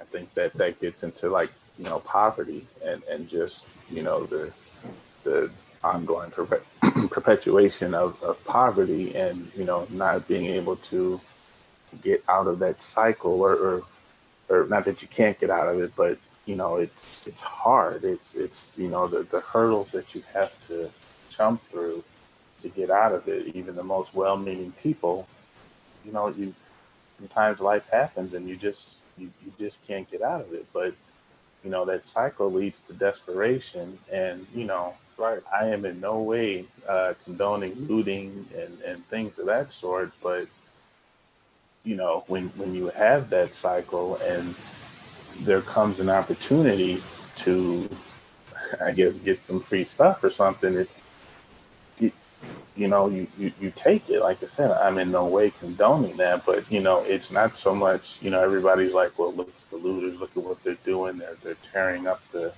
you know, the city, which is terrible, and it is. But, you know, you kind of have to look at, you know, what happened before, or what was going on before, you know, you get to this point, you know, to where you see things like this happen. And, you know, you want to stop those symptoms, you know, before, you know, you're treating the disease.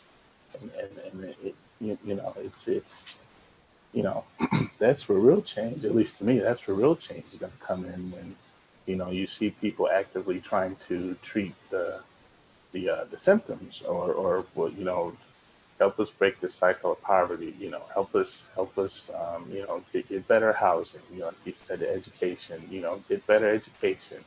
Now, some people aren't going to take advantage of it, and, you know, that's them. But I think the majority of us, you know, if given the chance, you know, the overwhelming majority of us would, if given the chance, would take advantage of it. And I think a lot of us here are examples of that, you know, but, you know, it's, you know, you got to treat those symptoms first, and you got to break down those barriers that were erected, you know,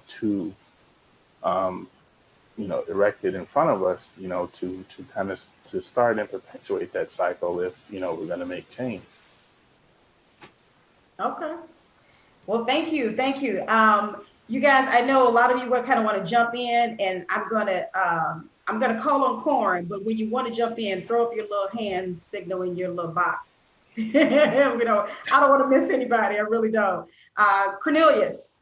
Yes.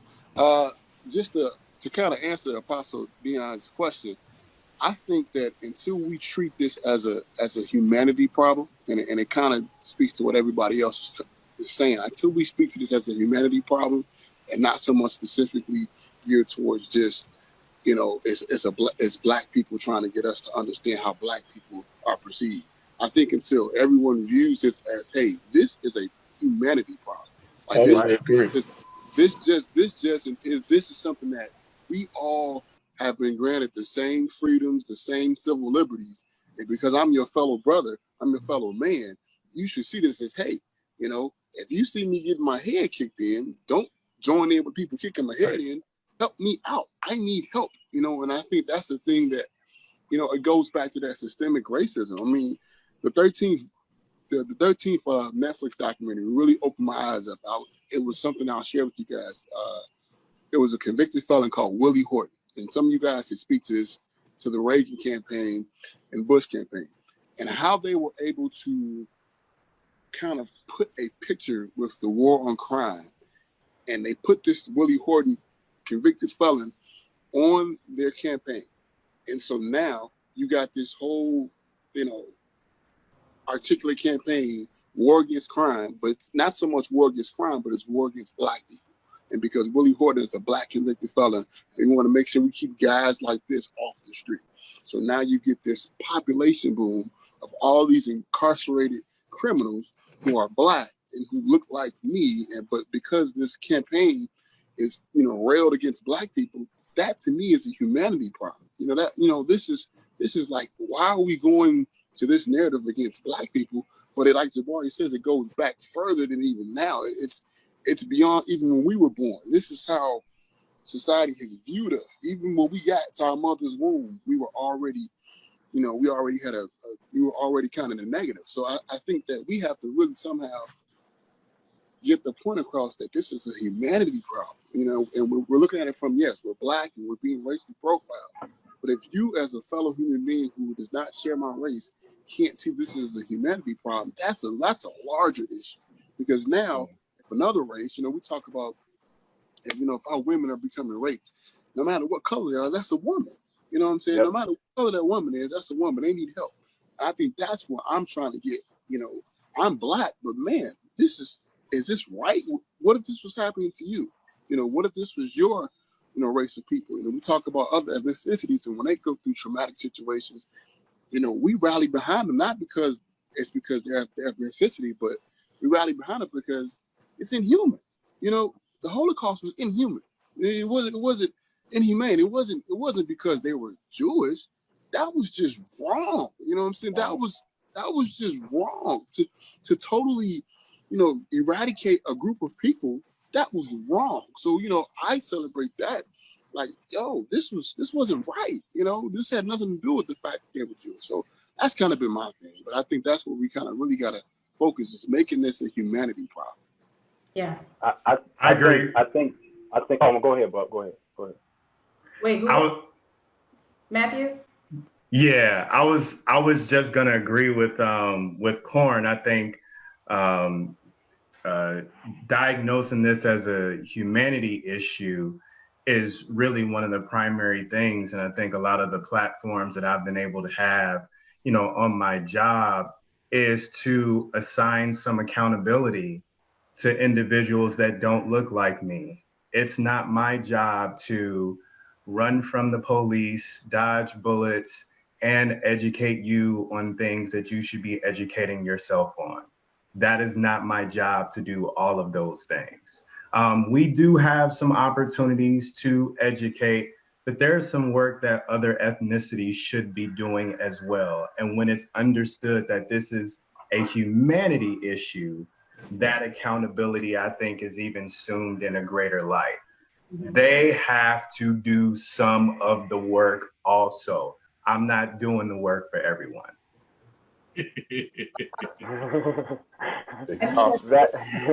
I hear you. Yeah. Listen, Marcus, you look like you wanted to say something. Did you want to add? Because I want to ask a question, and I'm going to pull some of you that haven't really been talking. You okay? All right. So there was a question that was on the floor, and I want to ask it. What does our panel feel that we as Black women can do to further help you all deal with the barriers that you face on a daily basis? Zori, you want to start? Well, I was just going to add, my wife does a good job of reminding me how to, along with the Holy Ghost, think before I respond. Because naturally, if I'm passionate about something or something is bothering me, my natural instinct is to attack and get my point across.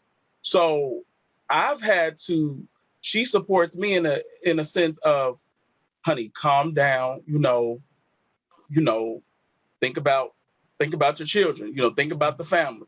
Even with the different protests and the things that I want to be a part of, and I was able to be a part of one, but I had to, even before I did that, make sure first I prayed about my decision and for God's covering, what it should look like when I'm amongst people who don't believe like me.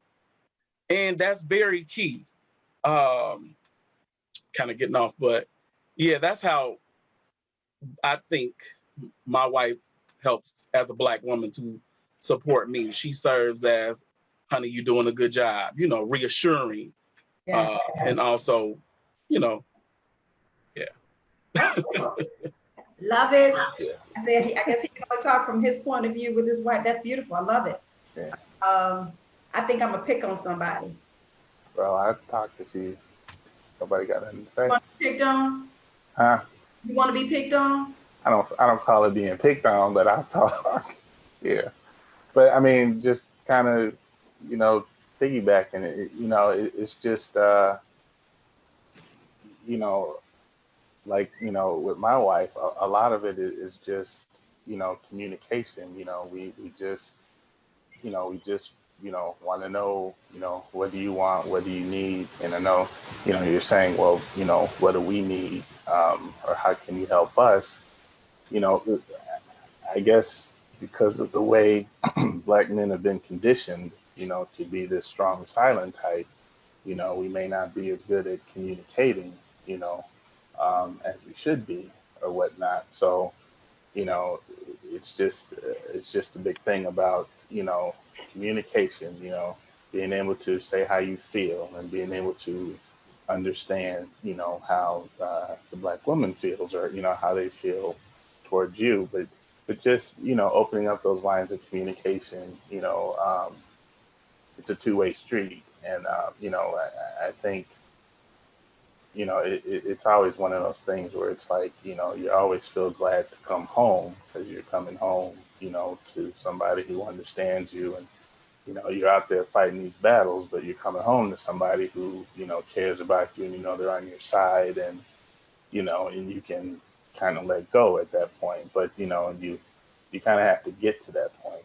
And, and I think a lot of that is just through communication. So, it's just a constant communication about how you feel, how she feels, and just, what do you need, what kind of weapons can I give you, to go out and fight, whatever, however that may be, prayer or just, constant interaction, just support, all of that. It's just, it's like you're getting a constant rearming of yourself to, to be able to go out and fight another day. But, I think it all starts with communication. Okay. Marcus. Well, if I got to talk about my wife and the help that she gives, for the viewers that know my wife, she's a little sassy. So, some of the things that she has taught me, though, because Jabari said it, we've been taught and conditioned to be strong, but silent.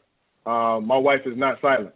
She will speak her mind, and I think that's one thing. I'll be honest. We'll be married for 9 years here, and she's taught me how to open up my voice when things are not right, when things need to be said, when I need to address things. She's taught me that, and as a Black man, I've never had that before. I grew up with my brother here, Mathais, and that was it. And me and him, and that was how that was how we were raised. And it wasn't wrong, but we didn't have that female figure in our. My mom was there, but we didn't have a sister or anything to really show us that side. So my wife has truly shown me that. But then she also just recently made me realize something. If you guys watched The Last Dance with Michael Jordan, he used to just make things up in his head to motivate himself. And I'll be honest, I did the same thing. And I realized that I wasn't doing it for the right reasons, though. And I was doing it to, as a Black man, showcase what I could do because I was trying to prove myself, and I was trying to, do it for the wrong reasons because you was trying to get a vendetta or say, aha, I got it.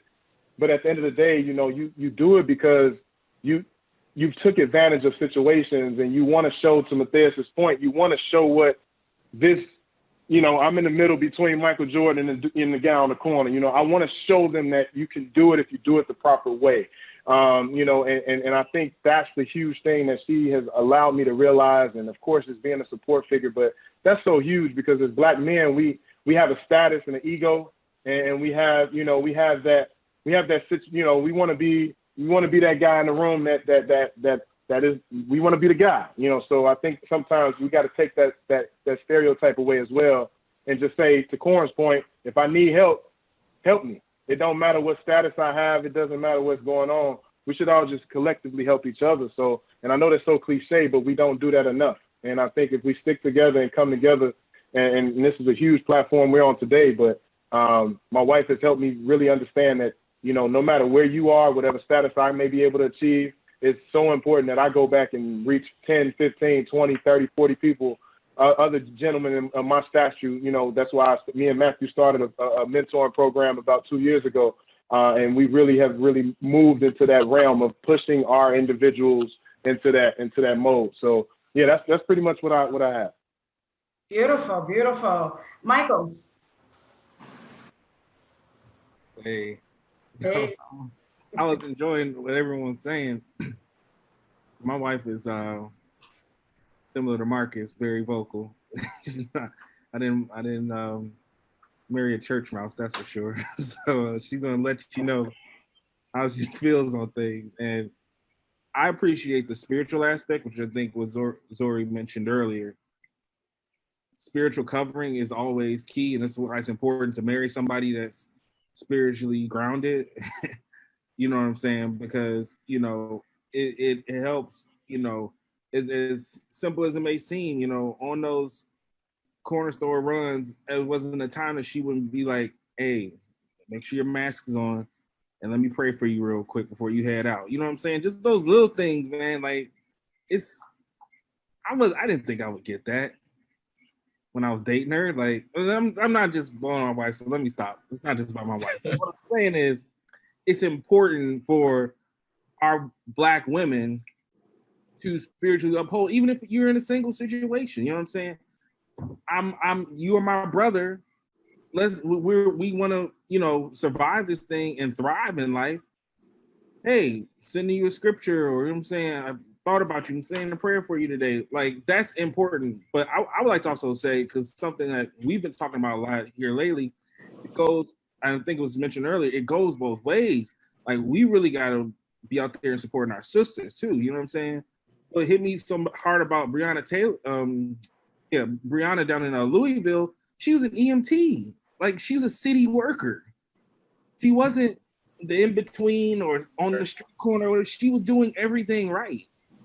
And her mom, to hear her mom's, my heart went out to her mom. She's like, you know, I just wish my daughter's story could get out there. But with COVID and with Ahmaud Arbery, her mom was literally quoted in an article I read saying, you know, the Black men get a lot of the attention in these types of stories. But unfortunately, you know, my daughter, between COVID and Ahmaud Arbery, I haven't gotten any national attention. Thank God she's just now getting it. Yeah. Even then, only one officer has been not even arrested, just fired. So you get what I'm saying? Like, we need to be able to support our sisters too, equally. You know, it was said earlier, this is it's a humanity thing. And I feel like that's the way we in our culture need to approach this. You know what I'm saying? It's a humanity thing. Sandra Bland, trying to find a better life, moving from Chicago down to Houston. You know what I'm saying? I got a friend that, you know, used to live in Chicago. She's down in Houston right now. I look at her as my sister. You know what I'm saying? So we all have those types of people in our lives that, hey, you good? I'm checking on you. You know what I'm saying? Just making sure, like, we stay connected, as, you know, our people stay connected, because honestly, they're out there, you know, unfortunately, hunting down the men as well as the women. And I just really feel like if we kind of keep that in mind. I'm not at all saying, you know, I thank the sisters for their support and everything, but I just hope that I can be out there supporting a Black woman just as much as my mom, my sister, and now my wife support me. You know what I'm saying? I've been covered, my aunts, my grandma, I've been covered since before day one by Black women. You know what I'm saying? So all of you all know we have a huge heritage, you know, in our families of Black women. That's just how we roll. You know what I'm saying? I just hope I can support as much, because that's what we need out there right now. You know, that's honestly what we need. When I see all these crazy videos, you know, the girl got smacked by a skateboard the other day. Like Zori said, sometimes you got to turn social media off. So I get it, but I look at all the craziness out there. I'm like, yo, our people, our women need us just as much. So that's what and then one quick point, because I don't want to filibuster. I also feel like women can help as far as the next generation, because that's what I'm, you know, my mindset is totally shifted now. It's like, what world do I want my daughters growing up in? You know what I'm saying? And I saw a video the other day that really hit me hard. It was a little boy It was like a ring cam or like a garage camera angle from up above, and he was in his driveway bouncing a ball, and it was a truck in the driveway. And I don't know if all of y'all saw this or not, Yeah, I but saw that. yeah, he was looking down the street at something off camera, kept looking. Next thing you know, he picked up the ball and hid behind the truck.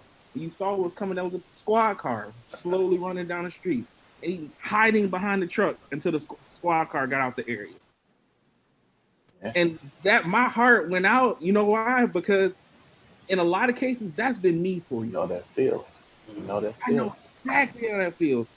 I work in, I'm not going to say too much because this is being broadcast online. I work in the most secure place in the world.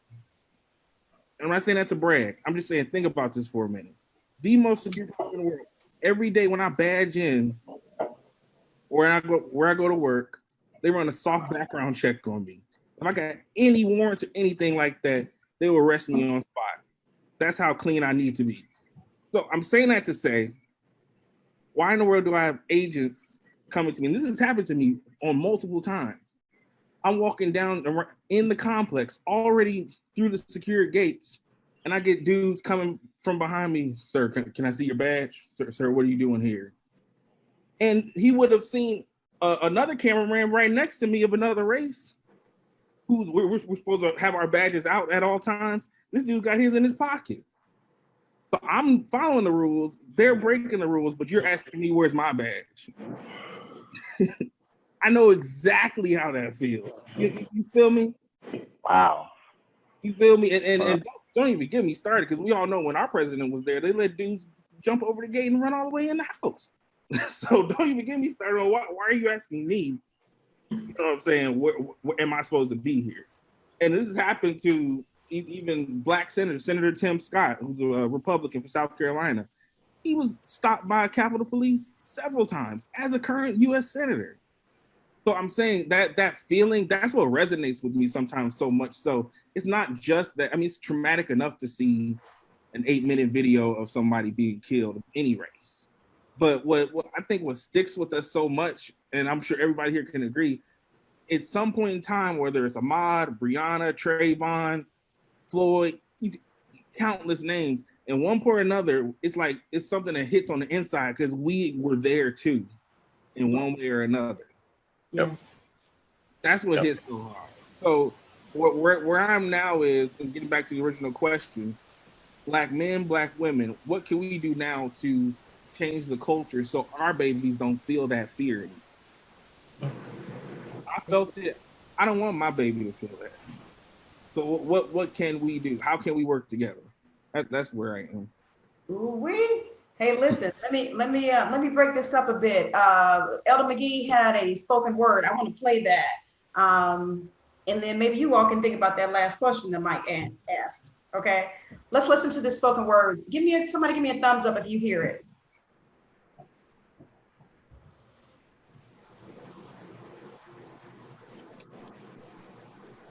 My hands are up and I can't breathe. Signs of surrender and no more wind in my sail. Submitted for your approval. There's no need to get angry because my hands are up and I can't breathe. Even though I haven't done anything wrong in the eyes of the law. In the eyes of the law. In the eyes of the law. But in other eyes, I was doing wrong by being born. I am unarmed. You hold the cards because my hands are up and I can't breathe.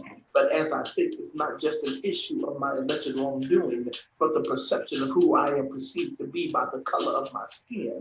Remembering how just a few years ago I was stopped after leaving a convenience store, chips and Coke in my hand, getting in my car and driving away. All of a sudden, blue lights stopped my blue Lexus because I was driving while black, looking for a man like me driving a car like mine, suspected of robbing a store. And by the way, why am I driving this kind of car?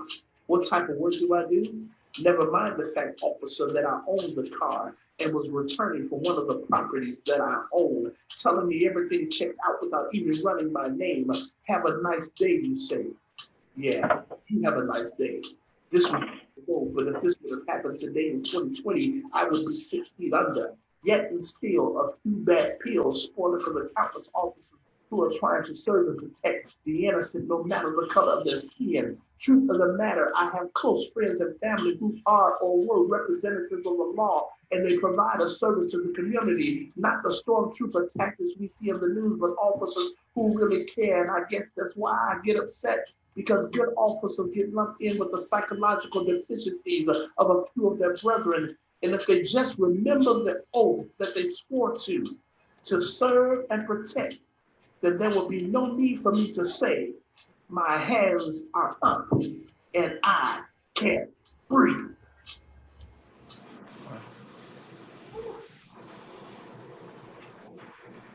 Wow. Yeah, wow. That left me in tears earlier, and it's doing it again. I know we're going to be wrapping up.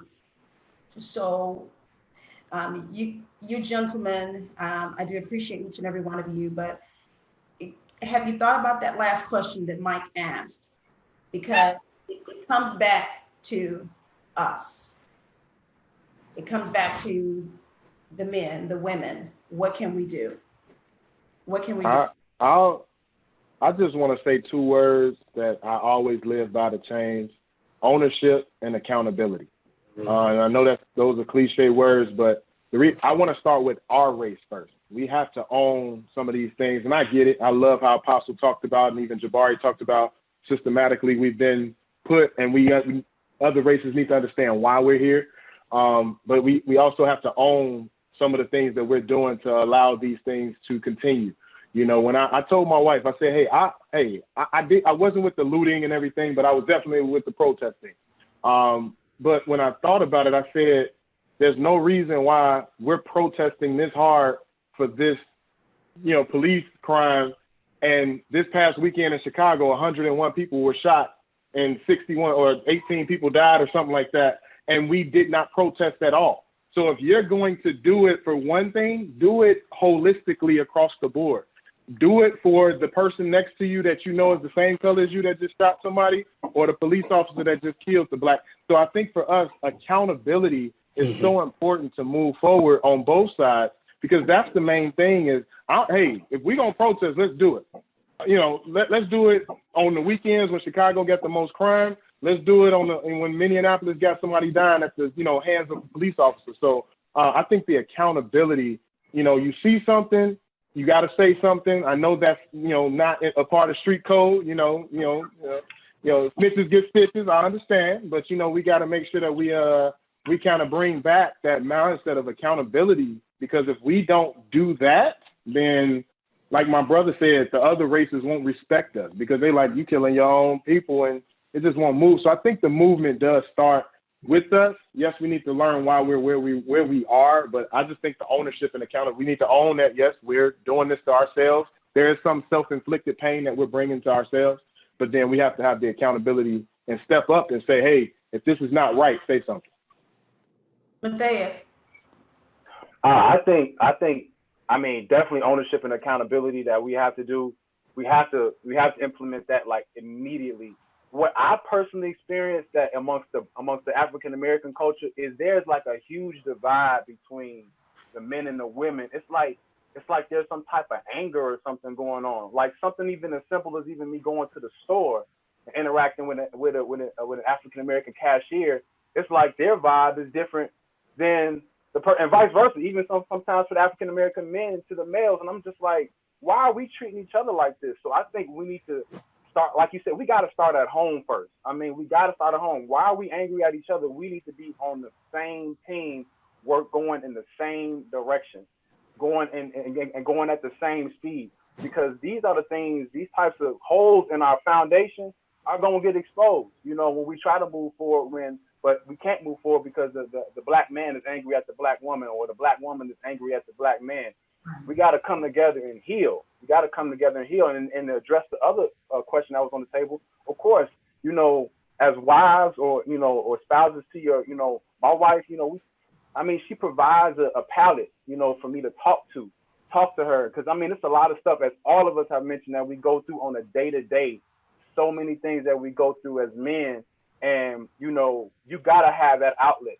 to be able to talk and to be able to convey your deep, dark feelings. And those are the things that, as Black women, I feel like, especially if you a spouse, you got to be able to have an open environment for your husband to be able to. He needs to be able to find solace in his home. So I feel like those are definitely two ways, you know, from the Black men and the Black women respecting that we have to heal, and then as wives, making sure that your husband has that he can just expose everything. He can expose all of his deep, dark feelings to you, so he can kind of pretty much press the reset button. And then when he goes back out the next day to battle those corporate giants or whoever he is, or trying to acquire this deal or try to get this, you know, trying to get this grant, he can go forward and go and not have the weight of yesterday or the day before that on him, because he was able to talk, you know, to his wife. So those are just some of the things that I feel like we could do amongst our culture to really try to get some healing and get some momentum. Love it. Matthew, I think he's my only panelist that's not married. But yeah. Yeah. For now. Yeah, for now. Speak that into my life, my brother. I think, you know, so much of my single life is obviously focused on me, and, you know, it's really easy to get caught up in the, you know, I'm trying to get my forward movement, onward and upward and all of that. But I've really had to check myself. The accountability is one of my favorite words, because I assess it to myself before I will assess it to others. But the whole "that's not my problem" thing has to go. That has to die a fiery death. It is my problem. You know, young men that are struggling, you know, transitioning from high school to college and don't understand how to navigate, you know, the testing and, the college application process. You know, that is my problem. That kind of barrier, that kind of break, you know, is sort of what perpetuates a system. Well, look, I couldn't get into college, so I'm gonna just go sell drugs. Like, it's so quick. It's so quick. That one misstep of not assisting that young man to get from A to B takes him all the way into a different direction. I know Marcus mentioned, you know, our mentoring group that we started. It's my problem too. I'm not out in the streets. I'm not selling drugs, but that's my problem too. You know, I'm not beating women or anything like that, but that's my problem too. So just understanding and getting into what my hands can do to help. There's so many things, so many issues going on with us, but I got to get outside of the me and mine and get into how I can help us. Love it. I love it. Oh, gosh. I know we got to end this session, but I do not want to end button. Hey. Let me see. Zori. Well, just kind of add on what he was saying, making myself available. And I'm blessed right now that this is the summertime. So being in education, I have time to kind of, you know, do a little bit more than I would on a regular basis. But just investing in others and being available to listen. I think what a lot of this in our community is that people want to be heard. So being able to effectively listen, not just talk, but listen, and just see how I can help more. Mm-hmm. Okay. Cornelius. How man, I think at this point it's just educating ourselves on like how to fight it. You know, like, how do we go to our polls? Do we know where our local elections are? Do we know who are do we know who our senators are? Do we know who our state senators are? You know, do we know these things? Do we know our district court judges, not the Supreme Court judges, our district court judges? Do we understand how this stuff systemically puts us behind? I think that's how we got to really, that's what I'm trying to do. My wife is huge Love her to death, love her to death. Before I married my wife, I wasn't really aware, but she forced me to understand you got to fight locally. You got to understand who you're voting for. We're both educators, so she's really big into the union. And the teachers union really drives candidates and, their stances. And so, like, I remember when, we were elected a new governor, and that governor race came to the teachers union, and we were actually there to see their stances on how they treat teachers. And so when you understand like what you do for a living and how it affects locally when you're voting, I think that's how we fight it. That's how we can change the narrative. We get our kids to not be so much entertaining, but understanding politics and understanding policies and understanding why it's important for the census and why it's understanding where you live, why it's important to understand your property taxes. Understand these things because all of this affects, poverty, why there are certain things that as Black people we're kind of stereotyped into. So I think for me, it's just really understanding is this voting situation. I think we really got to fight where we can fight, how we can be effective. And I think the best way to be effective, we can all have policy, we can all take ownership, but that ownership really starts with understanding why you're voting for the person you're voting for. And if you don't understand that, then your ownership and accountability don't mean anything, because now, while you're ownership and you're owning everything, but you don't know where you stand. You don't know the politics of why you're owning what you own. That's why I want to kind of take my platform to. All right, love it. All right, I know we're wrapping. Jabari, can you give me a couple of minutes? I've heard so much and I'm trying to write down notes too. Jabari. I'll talk real quick because I can talk about this all night. I don't talk a lot, as y'all know, but this I can talk about all night. But I want kind of piggyback Mark to set the tone here about ownership and accountability. And, I'm a big proponent of history. And when you look at history in this country of different cultures, Jewish people came over here, Irish people, Italians, German, when they all came over, a lot of them weren't looked upon, they were discriminated against and they were, talked down against, just like us. Of course, they came over under different circumstances than we did. But, it's when they got together, got in there, they built up their own communities and, cycled their resources within themselves and, was able to build upon themselves that, they begin to get some semblance of stability here and begin to integrate themselves into society. And, and that's one thing that we've had trouble with now. Of course, we've tried, everybody knows about what happened in Tulsa.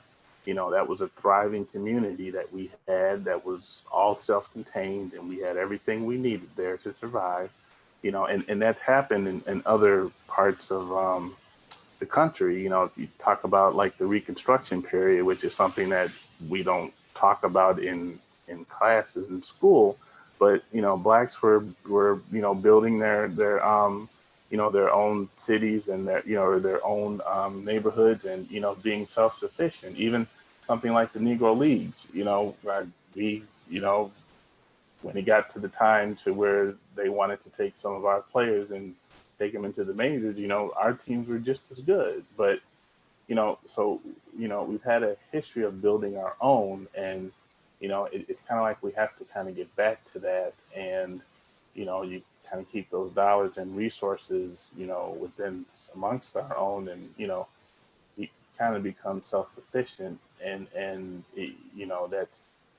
that's just the way this country is. That's kind of the, I don't know if the word is easiest, but best way to integrate into society and make our voice be heard, and be powerful. And it's so, but that's just something that we have to do ourselves. And, the more we, kind of stay splintered, that you'll just never achieve that, because like you say, if we don't care about ourselves, they're not going to care about us. Right. So, I'll just, I got more to say, but I'll just leave it at that. Those are very good points.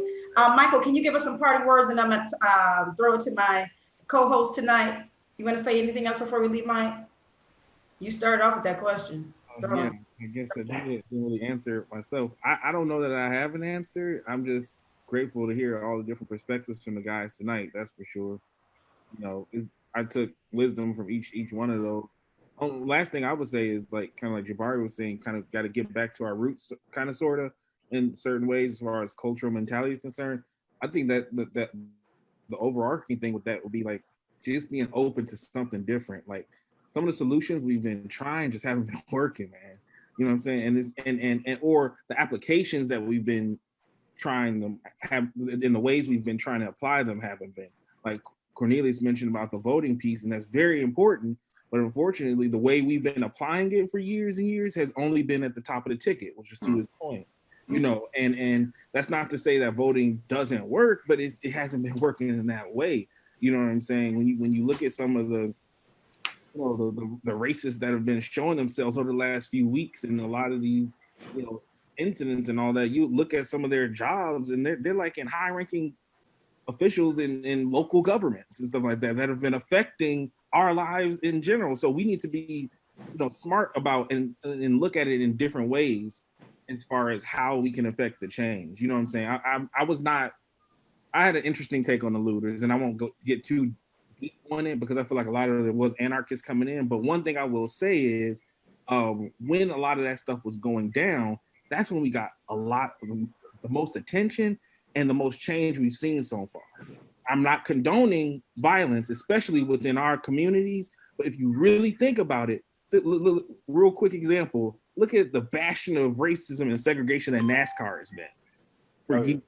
And brothers have not been part of that at all. And for them to lead all of the major sports in their response to this situation, what else can we attribute that to other than the fact that, I mean, go back to the Civil War, General Sherman and his scorched earth policy. The South did not fully surrender until the North started burning their crops and their plantations, until they went to the heart of the economy and said, no holds barred, it's over with. So I know I'm saying a lot, but all I'm saying is different applications, because what we've been trying hasn't necessarily been working. And whether that's, again, I'm not saying it should be looting, but just look at how something as far as looting was concerned was different, and it affected a different response so far.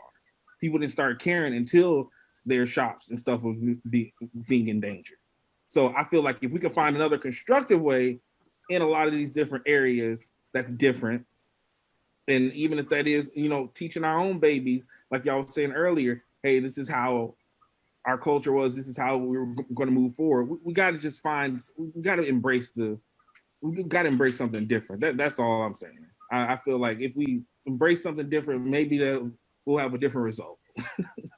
Love it. Love it. Apostle. Sometimes I say apostle. Did you have your hand up, Matthew? Yeah, I just wanted to read something real quick. Every time I hear the phrase, I fit the description, I think about this poem. Just wanted to read it, and I'll kick it over to the apostle. It goes like this. They tell us to pull up our pants and it'll be okay. But I can't help but notice the black men lynched in three-piece suits from back in the day. That is called respectable genocide. Mm. Mm. Oh, my. Apostle? Matt, first of all, I appreciate all of you guys. This was off the chain. I know that's an old term. I'm Generation X, so I know that's old, you know what I mean? But this was off the chain, off the hook, whatever the saying is, that's what this was. You guys are amazing. And just the dialogue and the intellect, and to intelligently talk about this topic, something that is so heavy, but so dear and so meaningful. I appreciate just being able to listen to you guys. I feel like I was fed tonight from all of you, each and every one of you. And so I thank God for this. And I thank God for Annette. This was awesome, Annette. This was awesome. Can I say something about the women? Of course you can. You know what? I think the women have been doing their job. I really do. The women have been amazing. down through the years, from the 3 Black women, the mothers that started the whole Black Lives Matter movement. And you can go back to all the way back to Rosa Parks. You know, I think women have been there for us. And there's a documentary I just watched last night with Pastor Cece, my wife, and it was the rape of Reese Taylor. It's on Stars, on the Stars Network, and it's called The Rape of Reese Taylor. It took place back in 1944, and she was raped by 6 or 7 white teenagers. And it just chronicles what she went through and all the pain and anguish, and how even Rosa Parks back in 1944, because she was working for the NAACP before she sat down on the bus and said she wasn't moving, she helped try to get her story out there. And it just talked about how the African-American women have been so instrumental, boots on the ground, in all of the civil rights movements. You know, the bus boycott, the Montgomery bus boycott, that was Black women refusing not to go to work, ride the bus to go to work. They walked to work. And so our Black women have been on point. And, you know, what I would suggest for us is that just whatever, I can't remember who it was. I think it was Mathais, who was saying that there's some healing that has to come, you know, within the Black community, between males and females, and even males and males and females and females. Right. I would just say we need to pray for unity and healing. And the more we galvanize our work and our efforts, the greater our effects are going to be. So that's all I have to say. But I had a wonderful time tonight. Well, thank you, Apostle. I can't begin to thank each of you. What I'm feeling inside, this has been tremendous. I wanted to stick to my 2 hours. I know we're just like about 10 minutes over, so you all forgive me, because I try to stay with my word. But this has been so intense, and we really didn't even scratch the surface, if you will. I saw your minds just going. I did, each of you, even when the others were talking, and you were able to relate, you were able to understand. You on Facebook Live, you on this watch party. I've been watching both of my devices here. You all have just been going off, if I can say it like that. But I do thank you. Sue, you've lit up this watch party over here with all your comments, and I'm so sorry that I didn't get a chance to read them. Sandra Richardson, I just want to recognize some people that I didn't recognize before. Auntie Stan is on, Sandra Richardson. Yo, Sandra Richardson watching. Y'all see that? Hey, all right. They know what I'm talking about. And I see, I did read some things from Buddy Gill. My niece Monique on here, and she was commenting all over the Robin is on watching. DeMark Adams, hey cousin, thanks for watching. We appreciate you. Let's see here, as I'm ending, because I want to wrap up with a statement. Laura Lewis, thank you. Thanks for watching. Let's see. Oh goodness, Christine is on. Michael Lampley. And some of you may have hopped off, but I'm just going to recognize your names. Mrs. Jackson is on. Wonder who she's watching. Let's see. Okay. Marquita Ford. I like that statement. As a Black woman, I try to make a home a safe place for her husband. He has to battle so much in the world. I want him to feel able to come home and pray and be loved by myself and our family, protecting him spiritually and mentally. I read that statement because that's how I feel. I have always said, I feel the need to uplift my Black man. And that, includes each of you. I feel the need to, because you are battling so much on a day-to-day basis. And some of you are breaking it down tonight that I hadn't even looked at. So Jabari, you even mentioned when I asked you about, being a lawyer and dealing with this, you basically have 2 jobs, a lawyer, but then also how do I present myself, and am I looking correctly? And that's another job. I can't even fathom that, and so it just blows my mind. It really does. Celeste Jackson, thank you for watching. Appreciate you. Cassandra, Sherry Wells Williams, happy birthday. I think it's today. Chloe Brooks, thanks for watching. Akila's on. Vince Sims, thank you for watching. Daryl Scott is on. Sherry Adams is on. Thanks for watching. Joe McCord. Oh gosh, there's so many names on here. And you all, if I didn't call your name, please just charge it to my head, not my heart. Walter Jones, my cousin Jamone Gaston is on. Thank you. Mama Harris, thanks for watching. Appreciate you. Glennis Whitehurst Sanders. Maria Herndon Owens is on. Thanks for watching. Tanja. Let's see. I know all of your wives were supporting you, and I appreciate that. Your in-laws and Brianna is on. Thanks for watching. Donnie Hawk. Oh, thank you for watching. Guys, Donnie Hawk is on. Donnie. Pastor CC is on. We appreciate you, woman of God. Amanda, of course. Ida Gill, JJ Bell, Pastor JJ Bell, thank you. Greg Owens watching. Deanna Adams, I think I called her name earlier. Okay, Ratasha was on as well. Kiki, Lonnie is on. You guys had a lot of people that really wanted to hear from you on tonight. And I kind of wanted to wrap up. And Demetrius, thank you. I think I mentioned your name earlier. Some of the things that I was hearing that you were mentioning. So in order to eradicate the humanity issues, Cornelius brought that out. We have to educate ourselves, take ownership, take accountability. I had to throw this in there because Michael talked about application. Your application should be different. And also own that. That's my problem too. I like that. Who was that? Who did that? Who brought that out? That was Matt. That was Mathais. Yeah. That's my problem too. I mean, come on. We can't just, that's almost like saying when you're on the job, that's not my job. Yeah. Right. We hear that often, don't we? You know, we have to take the onus if we want to see this thing change. And then last but not least, thank you, Cornelius, vote. And we can't just look at the top. We got to vote all the way up. Mm-hmm. We have to do this. I don't know if this was the beginning of anything, guys. I have no idea this session on tonight, but I may be calling you guys back with something. I don't know. But again, this was an opportunity to open this dialogue, to hear what was on your minds, and then to see how we can try to change this narrative. It's so important. I bid you all Godspeed. You're all in my prayers all the time. Just so you know, this Black woman over here is praying for you. She is.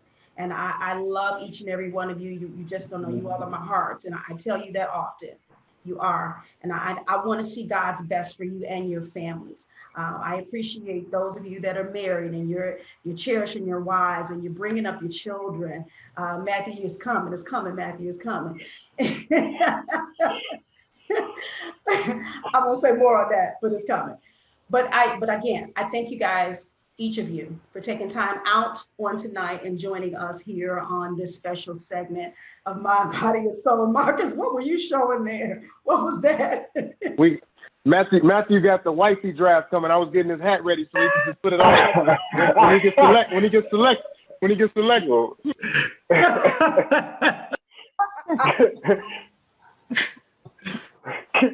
We needed that laugh to wrap us up tonight.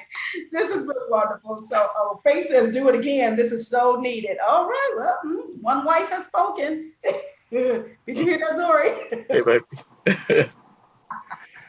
All right, so we're going to get out of here. Again, guys, if you did not share the video that are on here watching us, please go ahead, click that share button. Click the share button on the watch party so that everyone will be able to listen to this.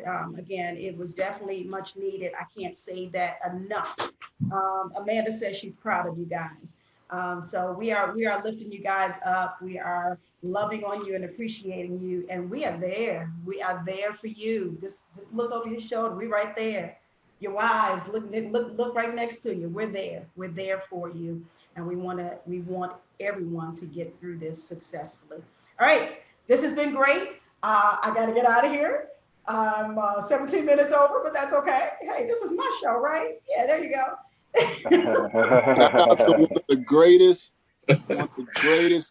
social media shows right next to on the planet right now. This is one of the best Yeah. best platforms. I Yes. love you so much in that, not only because you're my cousin, but because you bring stuff that's hard hitting, factual, and it comes from a place of love. You and Deon are some of the greatest hosts, so I appreciate you guys so much. Thank you, sweetheart. I appreciate you. Yeah. Wait, can you say something, Apostle? Are you good? You're muted. Muted. I'm just a sidekick, that's all. I could have left you on mute. No, I'm just kidding. It's all good. It's all good. Hey guys, stay with me. Wednesday afternoon, 12 noon. I will have my regular weekly session, Mind, Body, and Soul, with Dr. Hill, Health and Wellness. It is the end of the month. Every fourth Wednesday, we have Dr. Hill on, and she comes talking to you. She's hard hitting, talking about your health, and we definitely need that. And then on Thursday, join Apostle and myself on A&D Conversation. What are we talking about, Apostle? You on mute again. Millennial check-in. Oh, it's a millennial check-in. My. Yes. They're going to come and invade us again on Thursdays. This Thursday, we try to do that. We had it last month, and so we're trying to do it every month if we can hear from our millennials. So you guys stay tuned. Stick with us. Get caught in a net with Annette. For your mind, body, and soul. Get caught in a net with